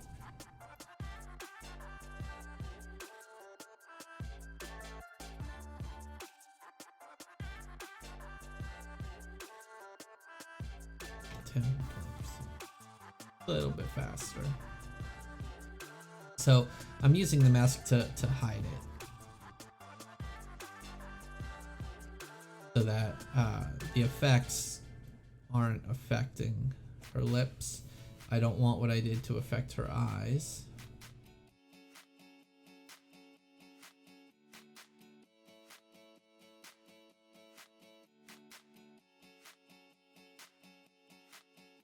And we'll see. I don't know if I wanted to affect that or not either. So let's turn that off and just see. Pop this up a little bit more.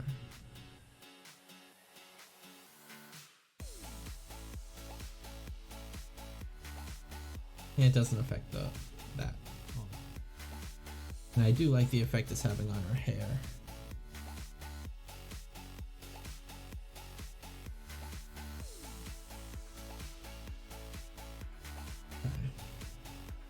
And then let's do one more thing. Let's see about going into the shadows. So, I guess the curve needs to adjust.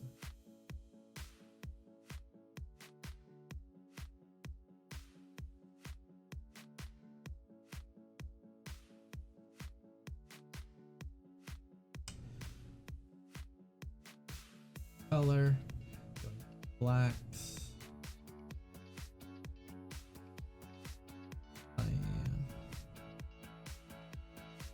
Or not, because there's no blacks in this part of the image. Is that what this is telling me? That's exactly what this is telling me.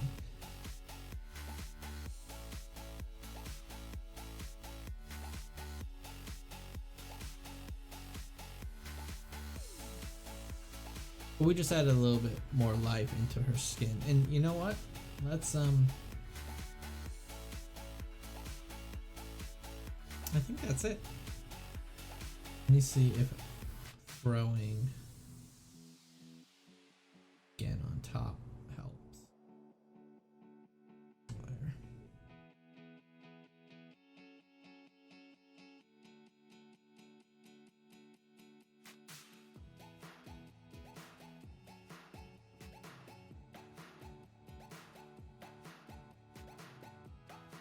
Let's just her out.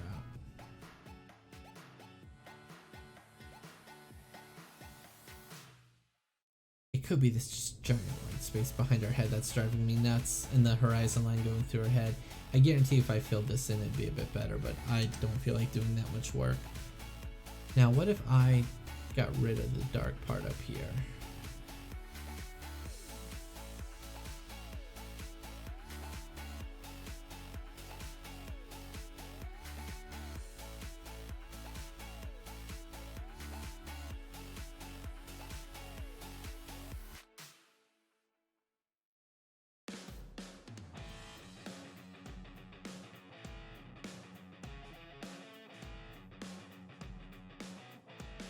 Just fill it, just to see.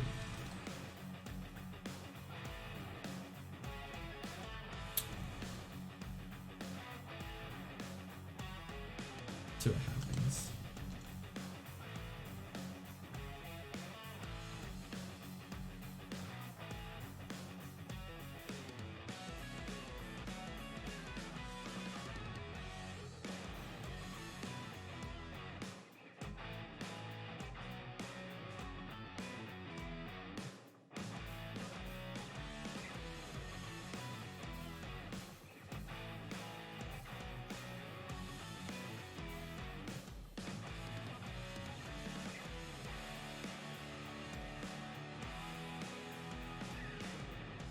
could just be how dark that tree was. Impacting what I was seeing. Because I am thinking this is a bit better.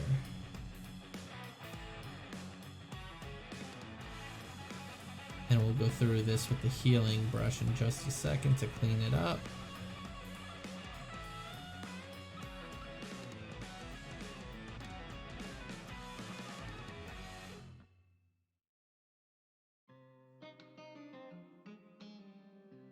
Brush.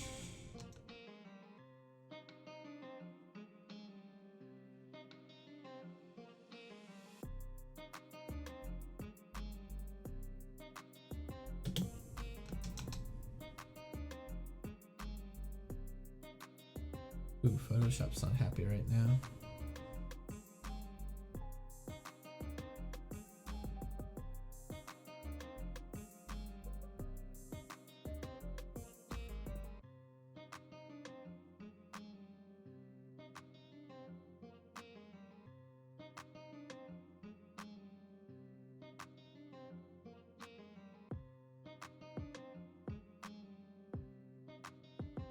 A minute to blend it all together, and that's okay.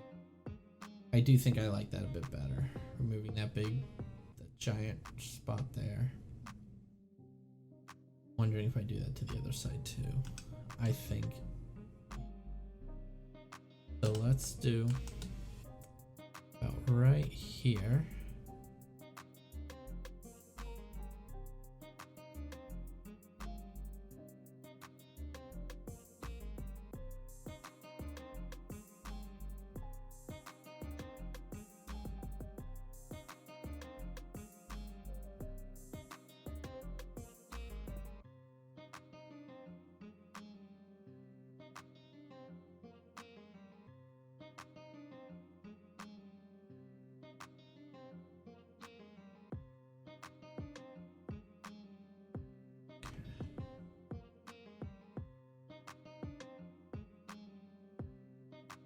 Can go away.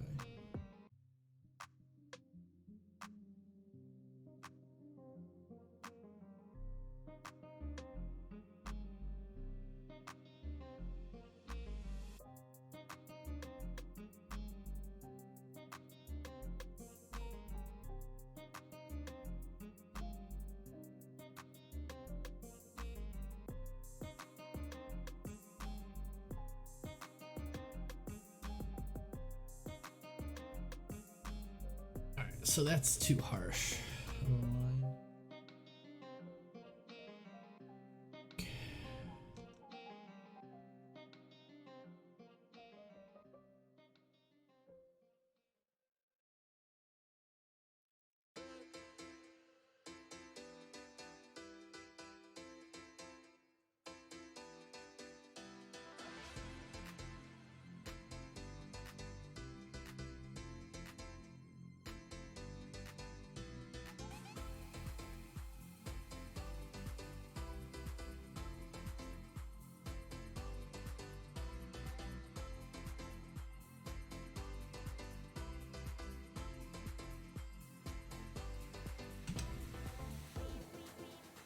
I'm wondering.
Let's see.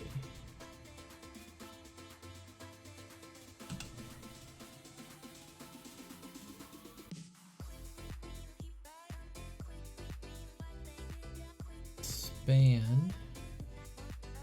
Mask. 15 pixels. Oops. Contract it by about 15 pixels.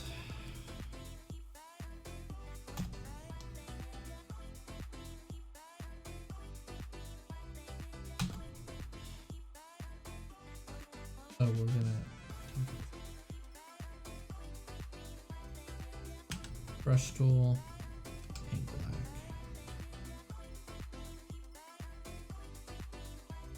Faster to manually do this.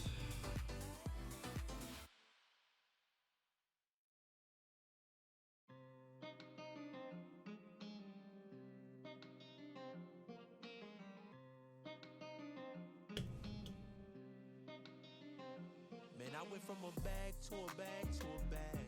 I remember me and mama used to ride the cab. Pull up out the lot, no more lease, we paying cash. Show up to a crib, hand the keys to a Jag. That's that light work, flexing so much it hurt. Used to rock Hand-Me-Downs, now Versace down my shirt. I remember them days we couldn't wait for the first. Finally made me a meal, now we eating off the verse. Yeah, but I remember being hungry. Sardines, ramen noodles, and macaroni. Let's see. That goes into Sandwich with fried underneath. bologna. Don't want no pity, this part of my testimony. Yeah, I probably could've hit a lick with all my homies. Instead I played it cool and sat at home all by my lonely.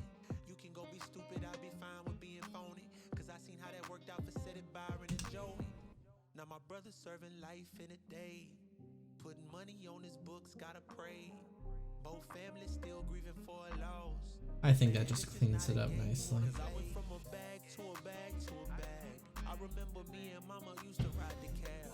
Pull up out the lot, no more lease, we I decided to go one step Show up further. to a crib, hand the keys to a Jag. That's that light work, flexing so much it hurt. Used to rock Hand-Me-Downs, now Versace down my shirt. I remember them days we couldn't wait for the first. Finally made me a meal, now we eating off the verse. Yeah. Tell me Nope. what's worse. Not digging Being that. hungry or stealing that woman purse. Both of my parents, they suffer the family curse. Now as a father, that got me on high alert. That's how it works, that's how it works.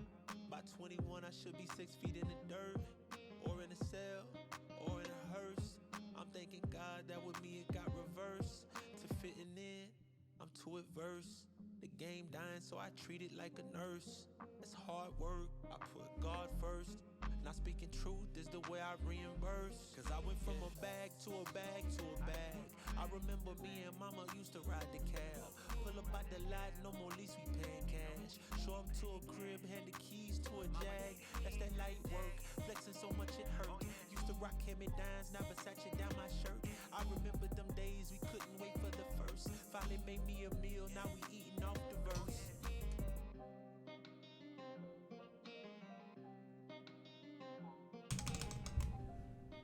Let's see. That eye right on the line.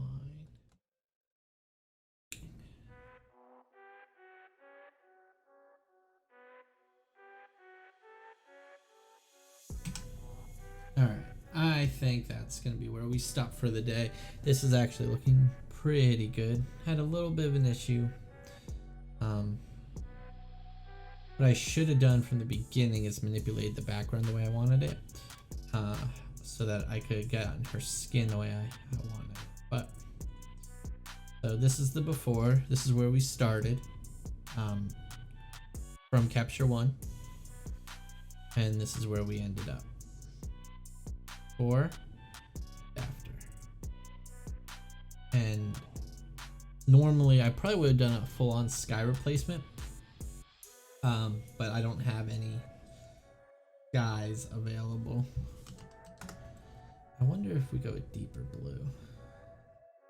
I can't ever just stop. Put a light blue there. Let's turn it off real quick. What happens if we do just for S and Gs? Let's do a gradient.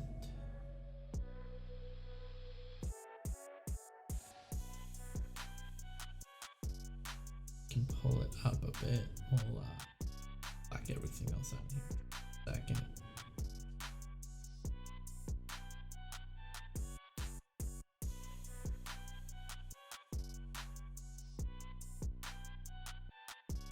That times is 0.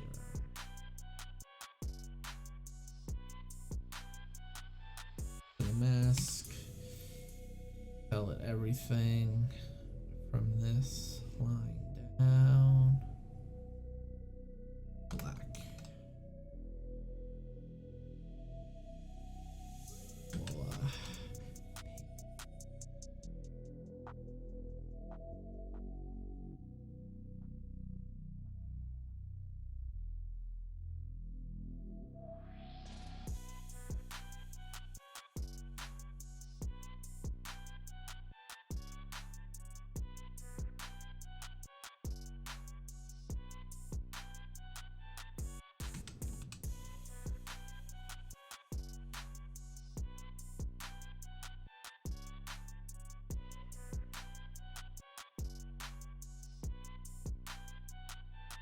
That works a lot. Let's see.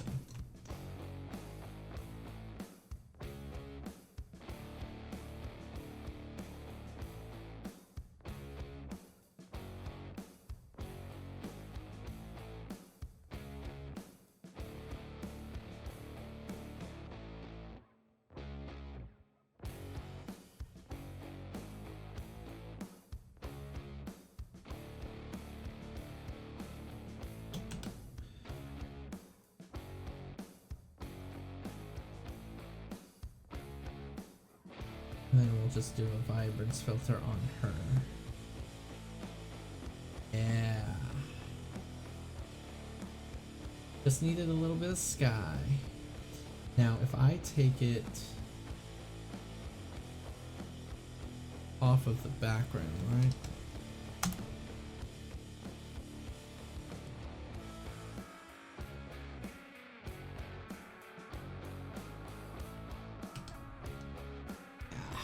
I think that's it. I think that's it. I'm at like 42. Do that like 27. Maybe make sure there's no hard line in her hair, and there is, because I know that mouse wasn't good for her hair.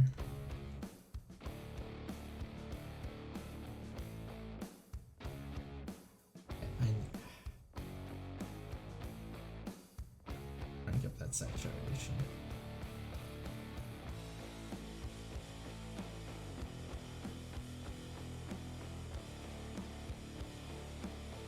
Alright.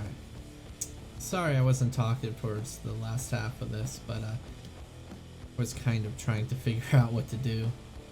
Something just looked off to me, and that's what it was. The sky. Not having the sky in there was just really, really throwing me. So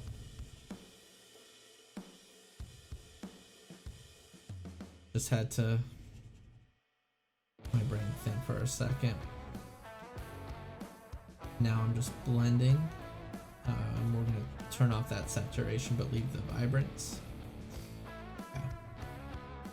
So now if I set you to 0,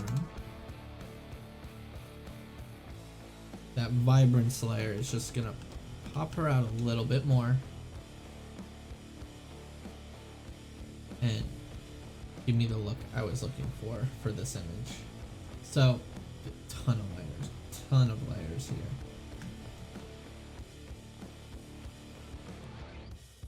Okay, so we'll do our before and after. Much better. Much happier with this. Alright, so that's where we're gonna leave it. I don't want to fight the other image, but at least now I know what I'm looking for. So when we edit again on Wednesday, I'll be able to compare the two together. So we'll be able to edit them so that they match together. So, you know, thank you all for sticking around. Eventually, I'm working off some cobwebs. I haven't retouched anything since COVID hit. So just trying to get back into it. My process, my workflow isn't there yet.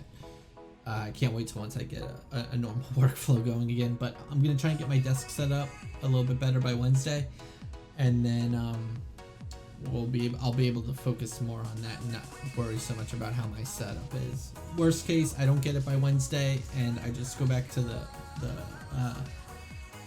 wireless mic temporarily, and then we'll go from there. But hopefully you guys enjoyed this, and I will see you all on Wednesday.